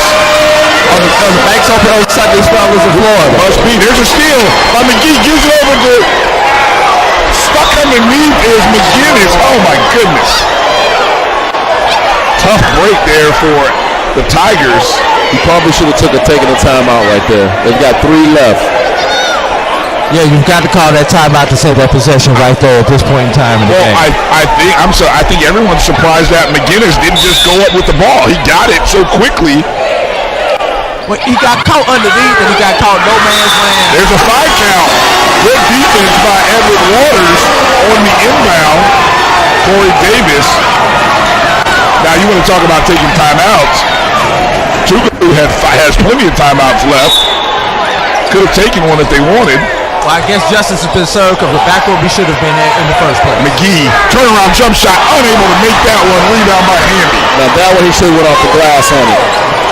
I think he was afraid with the play having fall. Griffin fell, and he did not want to land on it and possibly injure himself on that shot. Down low is Hamby, guarded by McGee. Fouls him. You can't swat at the ball when he's making this move in the paint. Well, if you're going to foul him, don't let him get the ball up. That we saw McGee give up an and 1 earlier, and I think he may have learned his lesson from that one. If you're going to foul him, you better make sure to grab his arm and make sure that ball doesn't get out of his hands and goes up because he is strong. And if you're Edward Waters, every time he catches the ball in the paint, with 2 minutes to go in the game, you got to go ahead and run the double ladder if he's got his back to the basket. You may come from different angles on that double, but you've got to run some type of double at him and force somebody else to hit the shot. The free throw shooting has been spectacular. I can't continue to emphasize it as how unrealistic it is. Usually, as much basketball as we watch, guys, where you see a team at this level, on the collegiate level, shoot this well, but that's what does it for the Bulldogs. And in this game, they are 37 of 41 as a team. They have 3 guys who have shot 10 free throws or more. and these teams are shooting at a high level. Well, all they need to do to take home this chip and what would culminate a great season when you're talking about having the coach of the year, the player of the year, the defensive player of the year, all that first of all, that's all wrapped up in one person. 2 players on a first team all conference is to bring home a chip and go on to the national tournament. I mean, that's how you cap off a great season. 2:07 left to play to see how this one ends. 82-76. It's still a 2-possession ball game for Edward Waters. Robert Thomas III up ahead. There's Dixon into the lane easily. He missed that layup off the glass. McGee comes up with it. Nope, loose ball controlled by Stanley Williams. That's a tough miss. He's got to make that layup.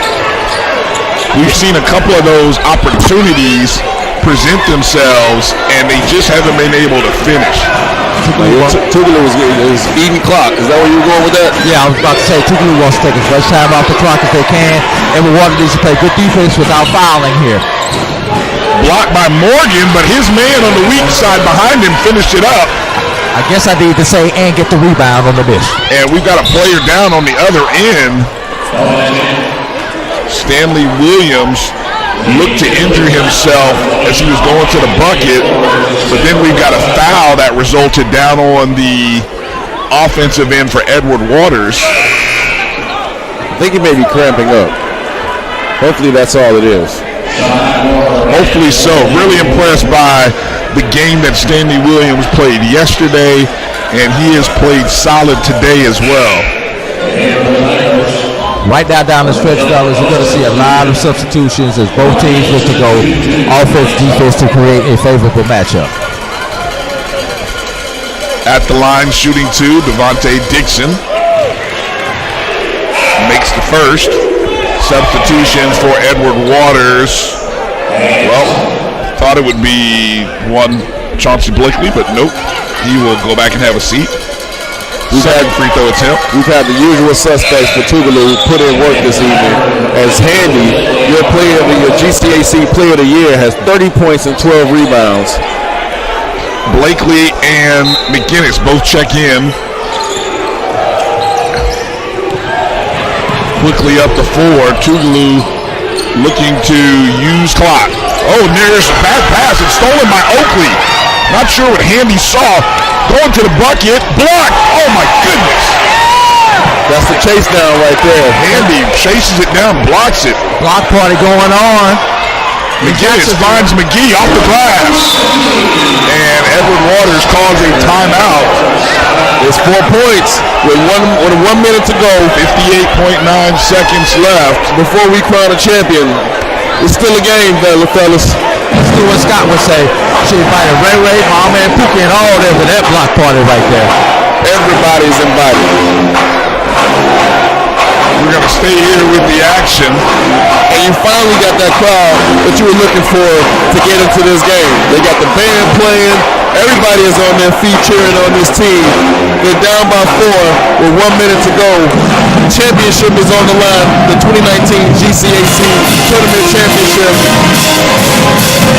We don't need to go nowhere. We need to stay right here.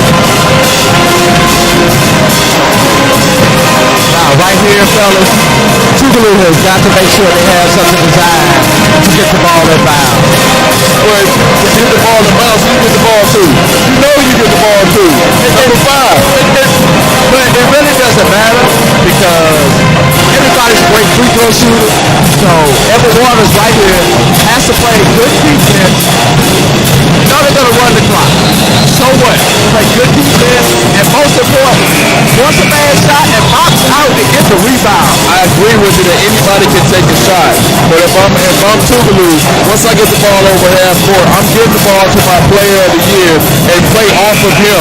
Let him go to work and create for others.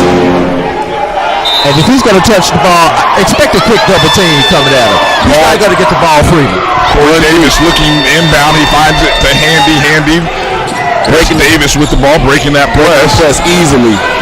Good ball movement by the Bulldogs as they will bring it all the way into the backcourt. Let's see if they try to make a quick foul. Looking Handy, moving over to Handy's side. Here comes a double. Gives it over to Corey Davis. He thought about it. Corey Davis all the way back up top to Williams. Williams stopped by Oakley. There it is, ball in the hands of Handy now. Going to the rim. Oh! Watch out! Put your children to bed. It is too late for that type of violence here in Jacksonville. That is a championship finish, ladies and gentlemen. Wait a minute. I told you, run clock, get the ball to get player of the year with a few seconds left on the clock and let him go to work. What did he do? He went to work and took your paycheck. Goodness gracious, Tonzel Handy. But perspective, it's only 2. I know. 86 to 80. It's still a 2-possession ball game. Right, he dunked so hard he cleared out the gym. He did. Edward Waters still has an opportunity. There's still life.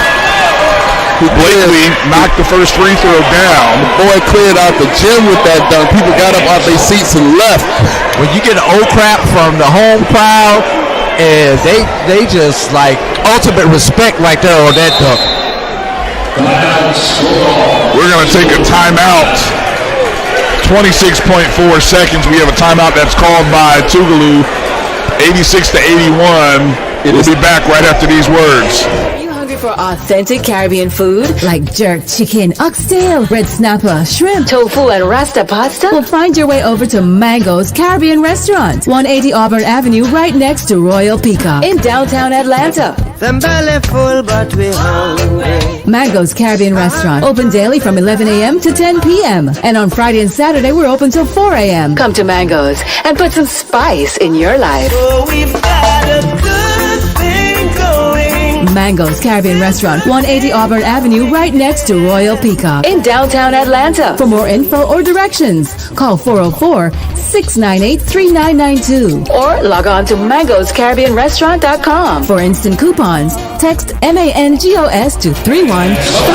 Back to the free throw line out of the timeout. Chauncey Blakely shooting the second. 26.4 remaining. 86-81 lead. This would cut it to 4. Still a 2-possession ball game now. 4 points. Now you have to foul if you ever want. Quick inbound, and there's Blakely. He fouls Dearius Griffin. So now the team that is shooting 90%, 37 of 41, needs to just continue to shoot at the pace that they're on to put this game away. And if you're Emma Waters, you're trying to go 3 for 2 right here. He's probably going to knock both of these down. You want to come down and get a quality 3, but you don't have to force the 3. You at least have to trade baskets. There we go. You missed the first one. Rick has the jinx today. Well, see, now at this point, what would you do? Let's see. In terms of timeouts, Edward Waters has 2 timeouts left. So I would imagine maybe you come down, try to get a quick 2. I don't need a 3 right here. Don't I need a quick 2. Yeah. Come down and get this was 2. Key right there. A quick 2, score, and a foul. 87-82, 5-point ball game. Good shot, fellas. McGinnis over. Dixon. That was Oakley. There's Dixon. Jumps into his man. 3-point attempt. No good. Dribbling with the rebound. Ball game is over now, fellas. I thought that was the position where McGinnis could have taken a shot at dribbling towards the basket, but instead he went with the pass around the perimeter. And then Edward Waters tries to draw the contact and get the 4-point play instead of just making shooting the basketball play. Exactly. 13.1 seconds left now. At the line, Stanley Williams. I'm going to go ahead and step out on a limb here with this hot take. Yeah. Let your player of the tournament. I have a feeling I know where you're going with this. Let your player of the tournament is going to be none other than. Don't say it, really? A double-double machine, 32 points, 12 rebounds in this game. 22 points, 8 rebounds last night. Tonzel Handy. McGinnis for 3, got it. They had time to get a timeout, but nope. Handy with the finish. Hello. And that's an exclamation point right there. Hello and goodbye. Did you see the hops on that fella? Chris Oakley is going to go to the basket, and that is it. And now Tougaloo has invaded the HBCU's largest indoor cocktail party right here in Duval. So, we're 2019 GCAC Gulf Coast Athletic Conference Men's Tournament champion, the Tougaloo College Bulldogs. The Tougaloo College Bulldogs have defeated the Edward College Tigers on their home court. Congratulations to Coach Bibbs and his Tougaloo Bulldogs. 91-85 is our final score. An outstanding ball game with some outstanding individual performances.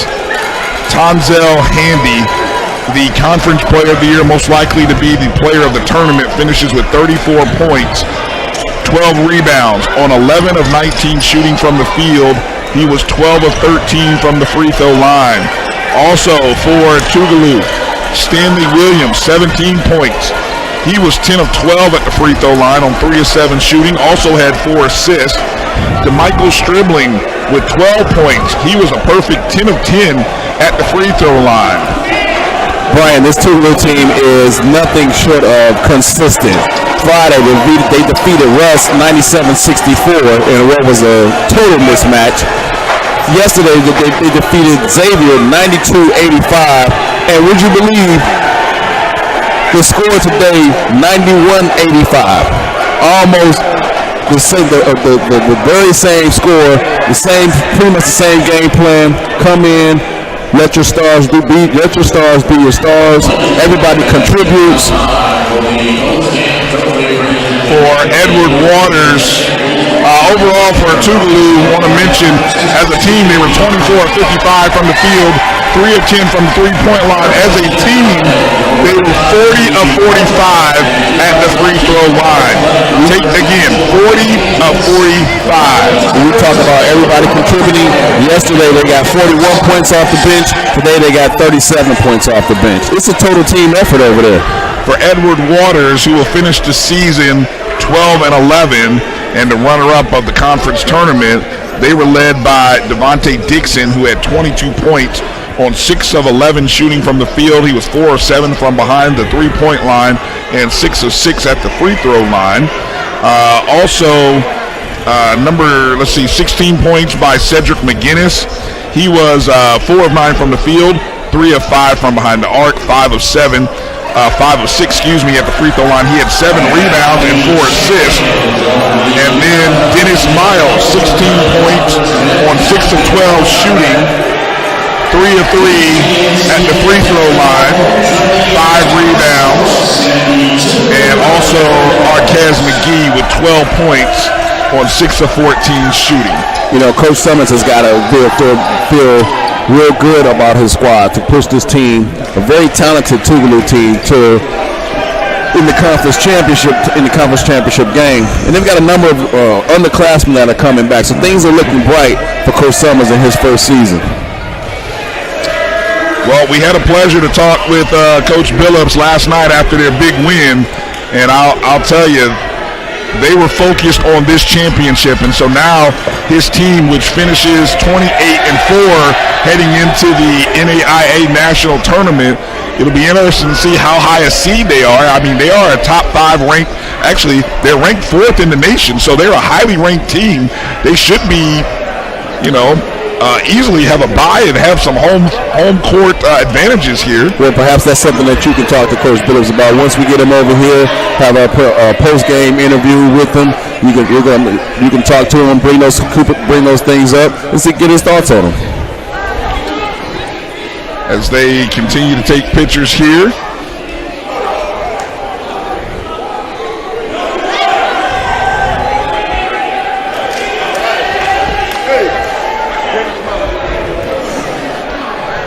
It's been a tough day for Edward Waters today.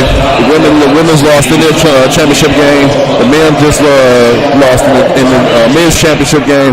But I will tip my hat to the people here at Edward Waters, the faculty, staff, the administration, the athletic department. From the president on down, they have been gracious hosts to not only the BCSC and family, but also to the GCAC. I've had a great time here over these past 3 days. Couldn't ask for anything, couldn't want for anything. Excellent hospitality, gracious hosts. Unfortunately, you can't win them all. They didn't get a chance to win on their home court. That's okay. They've got both of these teams have bright futures. Both of these teams have something to look forward to going into next season.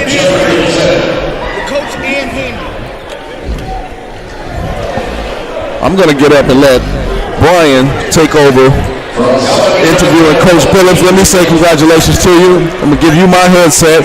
And Mr. Handy, how are you, sir? He's over there. He's celebrating. We're gonna give you the headset, give you a mic. Let me slide on this side here. Rick.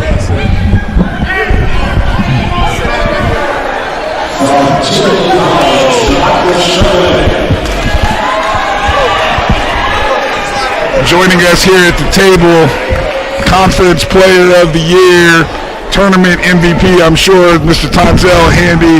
Congratulations, young man, as well as Coach Billups. Coach Billups, it's good to talk to you again. Good to see you here.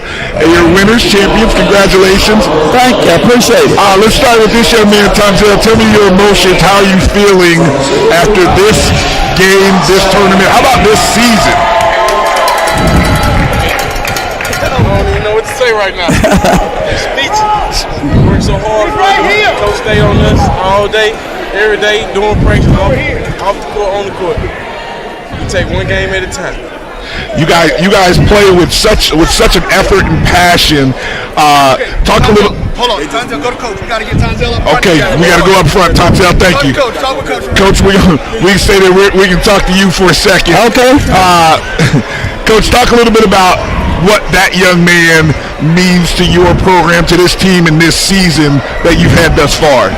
Well, I had Handy when I was a high school coach at Lanier High School. Okay.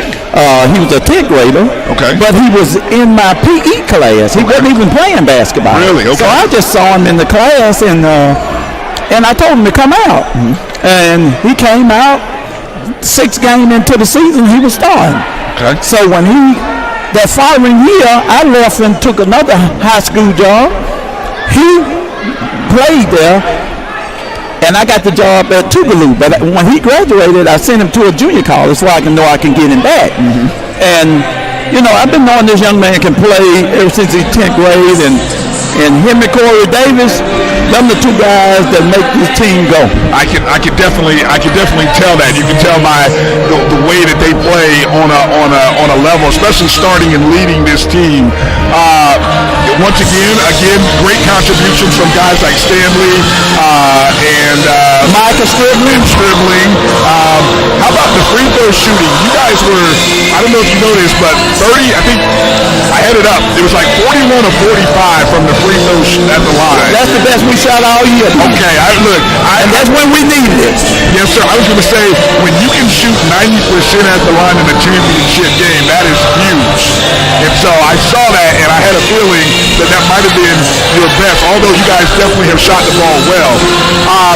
Your emotions right now, when you think about the body of work that you put in thus far, and I know it's not over, but as you pause for a second, your thoughts on this season, this run up to this point?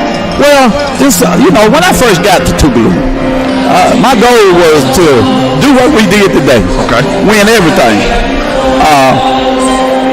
Last year I won 17 games. Came in and got my guys that I out and recruited.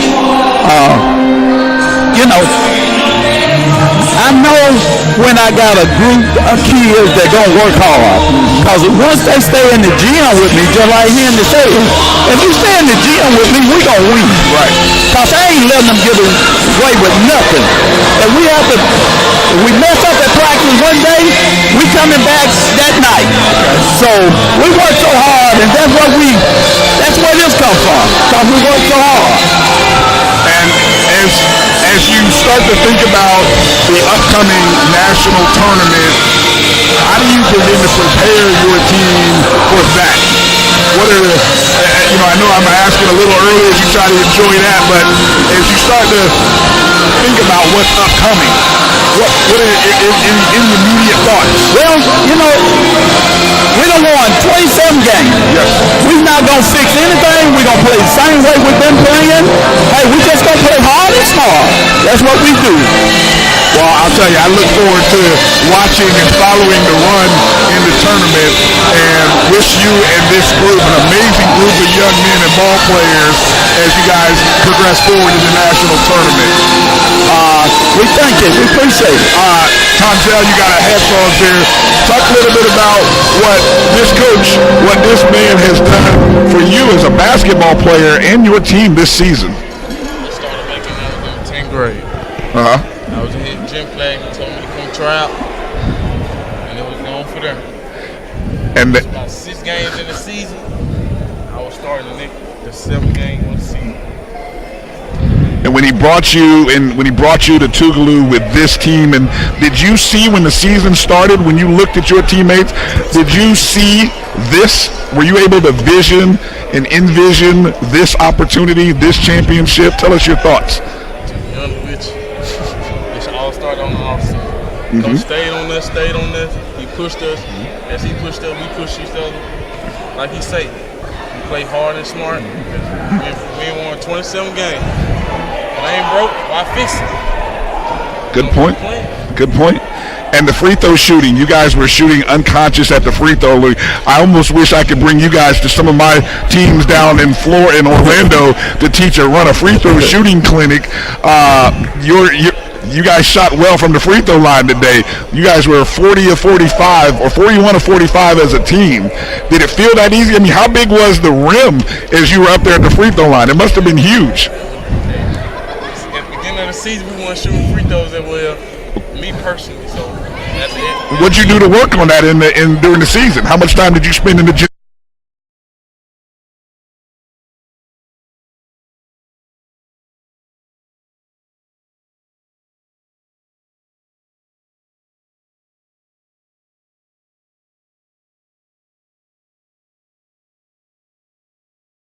Working on that. In every practice, after the girls, coach made me come in. You guys stay out. You guys make me free throws for me. Anybody that you want to shout out, say thanks to? I mean, I'm sure you got a list, but before I let you go, anybody that you want to say thank you to while you're on TV, while you're on camera, anybody you want to say thank you to? Hey, shout out to everybody. Everybody had faith in me in my downfall. Shout out to everybody. Most important. Hey, shout out to that man, Coach Billis, man. Well said. Congratulations again, Tonzel Handy, Player of the Year, Conference Player of the Year, Defensive Player of the Year, Tournament MVP. Congratulations, and Coach Billups, again, Conference Coach of the Year, and look forward to you guys having a great tournament run. We definitely look forward to following you guys, and much success, one game at a time, as you march through the tournament. Enjoy March, because this is what it's all about. Yep, you're right. Congratulations, guys. Thank you. Appreciate it. Thank you. All right.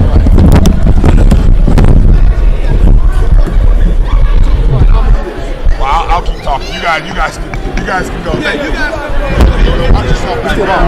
We're still on, Brian.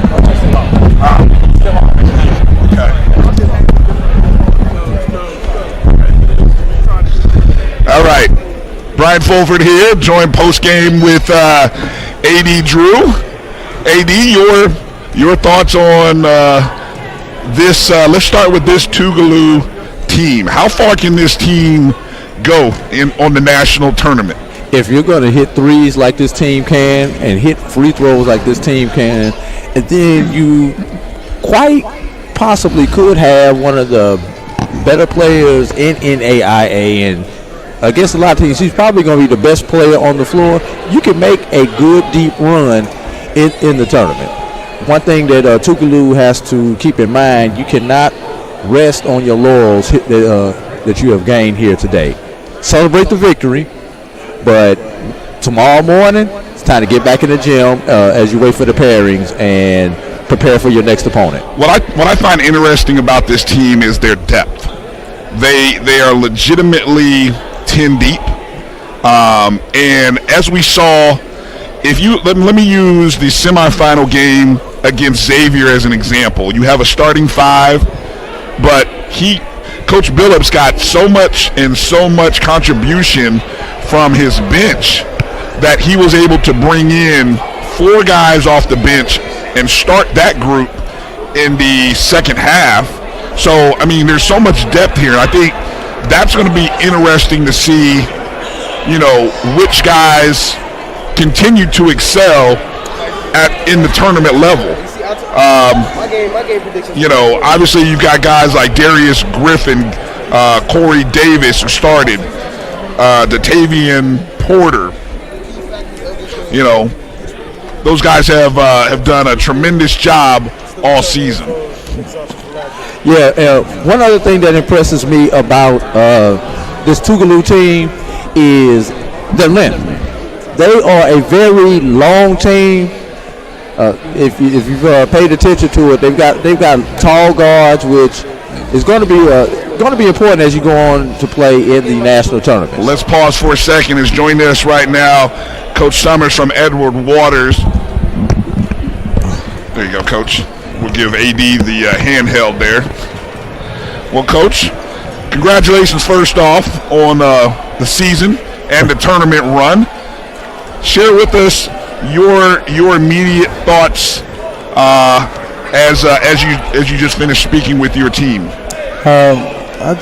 First thing, I just wanted to congratulate my guys and especially the seniors. Them guys fought hard, man, all year long. Like I said, we've been through a lot of adversity this year, and for us to get to the championship game was no small feat. First time in school history that any men's basketball team has ever gotten to conference championship in the GCAC. So I'm proud of the guys. I hate the outcome, but I'm certainly proud of it. Definitely, and I mean, it was a tremendous fight back. I mean, you all had the lead in the first half, and they went on a bit of a run, and the foul trouble seemed to kind of catch you in a tough spot, especially with Morgan and then Miles. Did you feel like that was sort of the turning point in this game? Yeah, we couldn't we couldn't control the game with our bigs. We normally that's normally one of our game plan is to control the game with our bigs, and with those guys being in foul trouble, it made it kind of tough for us. So we had to settle for a lot of jump shots, and that's not how we play ball. Right. Coach Summers, first year here at Edward Waters College. First full recruiting season that you're going to get going into this off season. How can you take this momentum that you gained in your first year here and use it during the recruiting season to get your team better and hopefully get over that hump next year in the tournament? Well, it's going to be great momentum going into the summer because, like I said, nobody has ever expected EWC to even be at this point.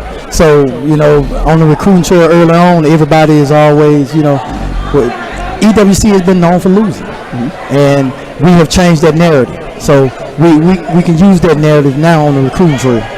And it's interesting that you bring that up because the culture here has pretty much changed over the last year. The football team is winning, men's basketball is winning, women's basketball is winning. You've got a great university here on the academic side. So a lot to brag about. A lot to brag about. HBCU, a historic, very much history at this HBCU, and I hope that you're able to take this momentum and go on. But talk about just the opportunity to host this tournament. How much of an advantage and or a disadvantage was playing on your own court? Because there are some built-in advantages, but there are also some distractions that comes with playing in the tournament on your own court.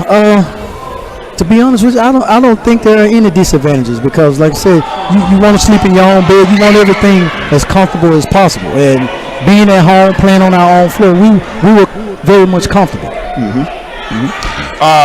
Coach, let me ask about a couple of seniors here. And if I'm wrong in terms of eligibility remaining, please correct me. Cedric McGinnis, Arquez McGee, two seniors. I'm assuming this was the end of their playing career. Correct.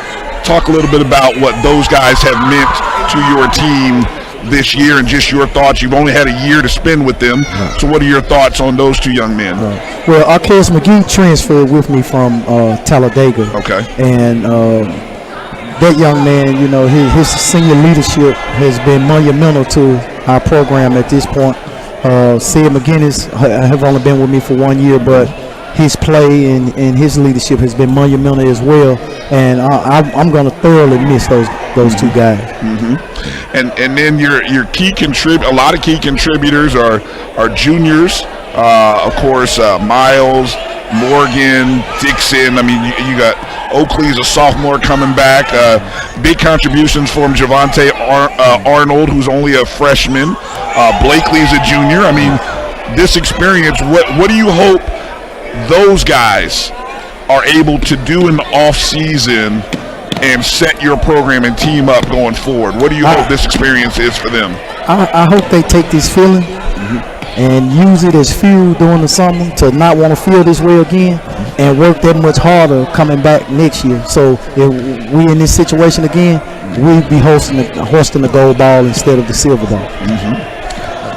Coach Summers, talk about just how competitive this conference is. You know, a lot of people equivalent think NAIA ball is not as competitive as NCAA basketball. Obviously, we're not talking about the Dukes or the North Carolinas here, but once you take those elite SEC and ACC teams out, the ball is very much competitive. I've been around a long time. Just talk about the conference in general as far as NAIA ball. And as far as the conference is concerned, the conference is very tough. We got some very good ball players in the conference on this level that can play low to mid-major Division I basketball anywhere in the country. If you look at what Tougaloo did early in the year, knocking off Mississippi Valley. We lost to Stetson. We played Stetson, lost to Stetson by 6 or 7 points. Lost to FAMU by 5 points this year, and lost to University of North Florida by, I think, 11 or 12. Right. And for us to even be in the ball game with those guys shows you that the level of competition is not too far apart. For you, AD coaches, I coach, Rick coaches. We always know at the end of no, I got that wrong, Rick. Excuse me. And we understand how tough it is at the end of a season. How long do you think it takes you to kind of decompress, get away from it? How soon before you jump back in the gym again? I'll be back there. Well, the guys, I give them about 2 weeks off. But me and my staff, we'll be back. We'll be right back at it on Monday. Wow. Okay. We'll be right back at it. I give them a couple of days off. They ready to hit the road recruiting anyway. So everybody's motivated. Everybody, we just really just take advantage of this momentum. So we won't take off too long. That's very good. Congratulations again to you and your team and your coaching staff and everybody here. We appreciate you all hosting us and giving us this opportunity and venue. It's been a great experience. And Edward Waters is hosting. I don't know if this is official. I kind of heard that Edward Waters might be hosting again next year. So I don't. If that's official or not. I don't know if it's official either, but I'm hoping. You kind of heard the same thing. Okay, so hopefully we'll be along with doing other games throughout the year. This tournament will be hopefully back here again, and we'll reset and try to do it all again. First class tournament, first class facility. First class hospitality here at Edward Waters College. We appreciate you guys. Thank you for having me. Thank you for your time, Coach. All right. Thank you. Take care. All right. Again, that was Coach Frederick Summers finishing up the season for Edward Waters as they finish the season 12-11, second in the GCAC tournament. And as we mentioned, seniors Cedric McGinnis and Arquez McGee finished their last season, but you definitely have returning players in Robert Thomas. In terms of starters, you've got 3 returning starters coming in next year. Robert Thomas, who is a sophomore, Devontae Dixon, who's a junior, of course, first team all GCAC. Dennis Miles comes back, and then key contributors off the bench: Rashad Morgan, who's only a junior, Chris Oakley, who's a sophomore, Javante Arnold, a freshman, Chauncey Blakely, who has definitely started a few games this year. He's a junior. So,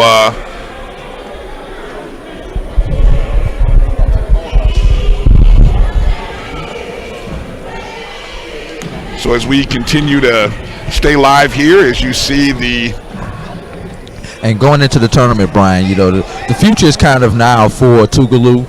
They've got a lot of seniors on that squad, so that's going to be key. Every time that these guys dress up for the Tougaloo Bulldogs, that could be their last game that they play in their career. Yes, indeed. We have saved the best for last. The athletic director for Edward Waters College, Mr. Stan, Coach Stan, always coach to me, Coach Stan Cromartie. Coach? Yeah. First off, congratulations on hosting this tournament. You made it. You made it through. Yeah. You got both men and women into the championship. They got here. Great crowd, great atmosphere. What are your immediate thoughts on how the tournament went and just this day, a big day in Edward Waters College basketball history?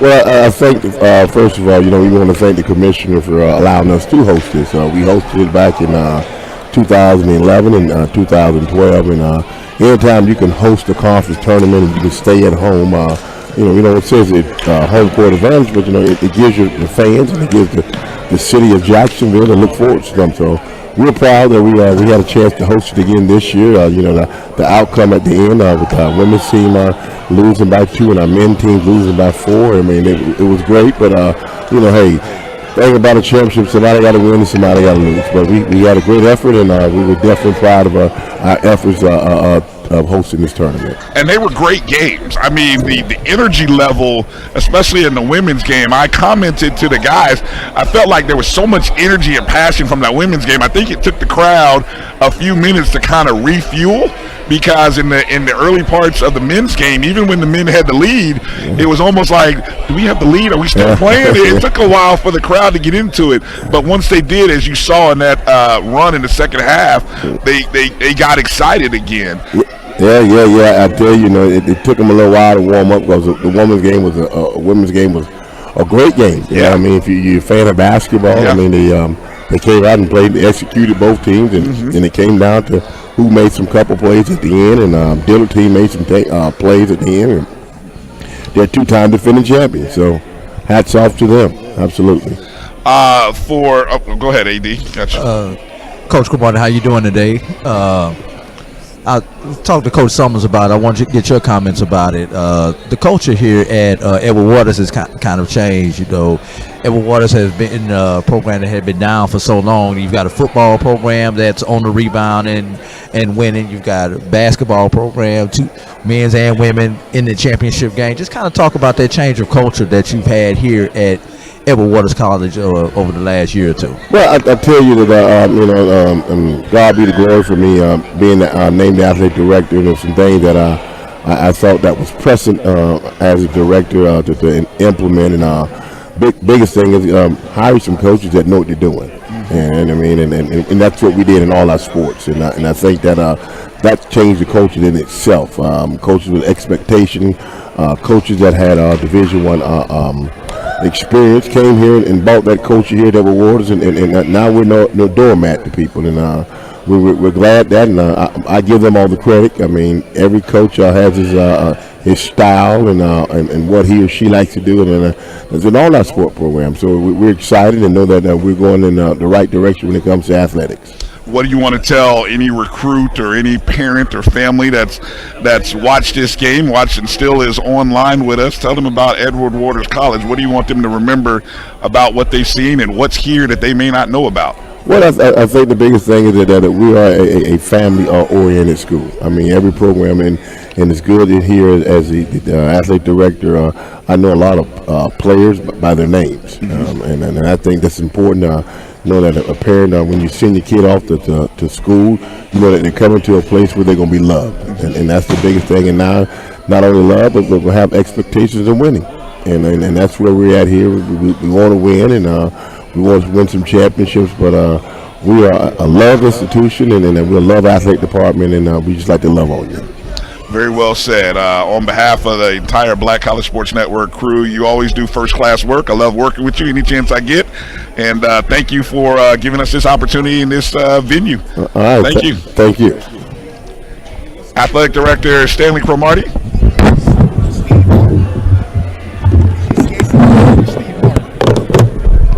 Commissioner Steve Martin. Joining us right now, GCAC Gulf Coast Athletic Conference Commissioner Steve Martin. Pleasure to meet you, sir. This is my first opportunity to actually sit and talk with you. What a day. What a tournament. I tell you, it has been exciting. We've had some early upsets, but upsets make for an exciting tournament. So, the women's game, a 2-point game, the men's game, 5-6 points still coming down to the stretch with 10-12 seconds left on the clock. So look, it's been great for the conference, even with the upsets. And this may give us the opportunity to get an additional, especially on the women's side, into the national tournament. So it was good. I'm very pleased with it. Tell us a little bit about that as we start to look ahead and with the national tournament coming up. Obviously, you have Dillard with the automatic bid. Let's start on the women's side. And you said a possible second team. Who might that second team possibly be? Well, when you look at our teams that have been ranked, so Talladega has been ranked throughout the entire basketball season. Okay. And I think right now they're ranked 13th. Okay. And then the last rankings, we had one more that was ranked, Xavier University. Okay, they were ranked about 2021, the last ranking. They were the 1 seed coming into this tournament. Right, and they were the 1 seed coming into the tournament. So there's the hopes that those two teams that were ranked will get automatic bids, get at-large bids, and then with Dillard winning the tournament, they will get the automatic bid. So there's a possibility that we could get 3 teams in the national. Very good. And then on the men's side, obviously, Tougaloo with the automatic bid. Any chances of, I believe Talladega was ranked, even though they lost in the first round. You think there's still a possibility of they might be able to get an at-large bid as well? Yeah, I think they will. They were ranked, the last ranking, they were ranked 20th. There will be another ranking that will come out. So I think there's still a strong possibility that they will get the bid. And, what you have to look at, you also look at teams from other conferences that were ranked that also lost. So you try to pile that up against each other. So, again, we're looking at a strong possibility, obviously, to have a second team in. Okay. AD? Commissioner, how you doing this evening? Good. Are you as tired as we are, first of all? You very much. That wasn't the question I really wanted to ask, You've got 8 great institutions, HBCUs here in your conference. A lot of recruits hopefully are watching this tournament. Sell them on NAIA ball versus NCAA ball, especially your conference. Well, one thing I will say specifically about our conference, all of our schools are HBCUs. And I think HBCUs, they really take a very special interest in all of their students and not just student athletes. We need a little more attention sometimes making the transition from high school to college. HBCUs really do take that opportunity to move those students and student athletes along at a pace where the transition is much smoother. If I had to sell any young person on athletics in the GCAC, I would say we're competitive. We are absolutely competitive. But I would say you have to balance the athletics with the academics. When you look at our schools academically, you take a Xavier University. They have one of the best pre-med schools in the country, black, white, no matter. Right. Okay, they have one of the best dental schools in the country. So most of our schools are ranked nationally academically. So that's what we try to sell young people on. You're going to get good quality competition, but at the same time, at the end of the day, you're going to walk out with a quality education. As you think about the future of this tournament, as future locations, any chance we might see, when does those decisions about the host for next year and things like that, when does that get made? We'll make that decision within 90 days. Okay, so we will evaluate what we did this past weekend here in Jacksonville. I know we have 1 or 2 other of our members that are interested in putting on the tournament. But look, it was a first-class tournament in Jacksonville. The students, and that's the key, the students came out and gave huge support for the tournament. And then when you look at leadership at the institution, Dr. Faison was totally into the tournament, totally invested in it. Okay, not just his teams. Okay, but he was totally invested in having a quality tournament, a first-class tournament, and having a successful tournament. Right. And those are the things that you look for. And I think one of the things that I look at is we have to build our fan base. Oh yes. So. It is important that you don't just keep moving the tournament every year to a new location. You have to establish something. Right. So that's the types of things that we will be evaluating over the next 60 to 90 days. Understood. Will you be traveling with or to see whether it be the men or the women's, when they hit the national tournament. I'm sure you'll be traveling to one of those sites. Now, all of those sites are in either, I guess let people know where those tournaments are, if I'm not mistaken, in Kansas City and then in Missouri. Yes. Where in Missouri? I didn't. That's actually a good question. Okay, now you ask me a question that I don't know the answer to. We'll say Missouri. We'll leave it at that. It can't be that far from Kansas City. Exactly. Kansas City might be in. Kansas City is in Missouri, so it's somewhere nearby. Right. Okay, very well. Once again, thank you for giving us, on behalf of the Black College Sports Network, giving us the opportunity to broadcast your event and tell your story to a worldwide audience. And we hope that I know I made a great connection with the crowd from Tougaloo. Once I figured out it was Tougaloo. So we have a special connection. But amongst all the institutions, I hope everybody enjoyed. We're very thankful for the opportunity, and we look forward to working with the conference in other events, hopefully in the future. Right. Well, look, I have to thank you guys for coming out, putting in the work and the quality of work that you guys have put in the product that you have delivered to the conference, and that's the key when you're working on developing a relationship. Yes, sir. We all gonna work hard, we all gonna put in the time, but the end product is most important.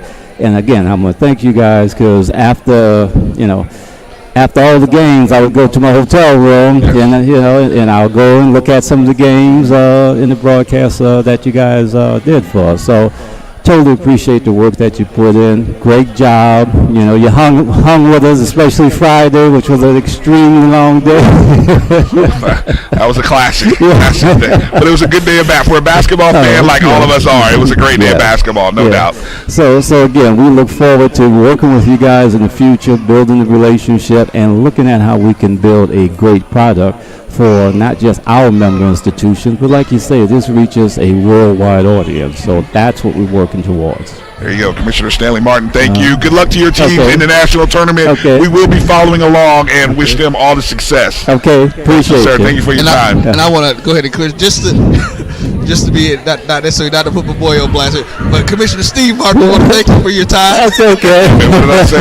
Stanley. I'm sorry. I've got Stanley Cromartie. I got your last name, Commissioner Martin. Okay. I should have stuck with Commissioner Martin, and I would have been good. So sorry about that. Appreciate it. No problem. Thank you. All right. All right, everybody, and this is Roy Evans, and on behalf of our entire crew this weekend, Brian Fulford, Rick Polk, A.D. Drew, Ron Mitchell, Edwin Albert, and Clifford Cooper. We want to thank you all for tuning in and checking us out. Be on the lookout. The Black College Sports Network is not done. We'll be back with more things, continuing very, very soon. And this is us signing off from the GCAC Tournament Championship. The Black College Sports Network. Until next time, we're gone.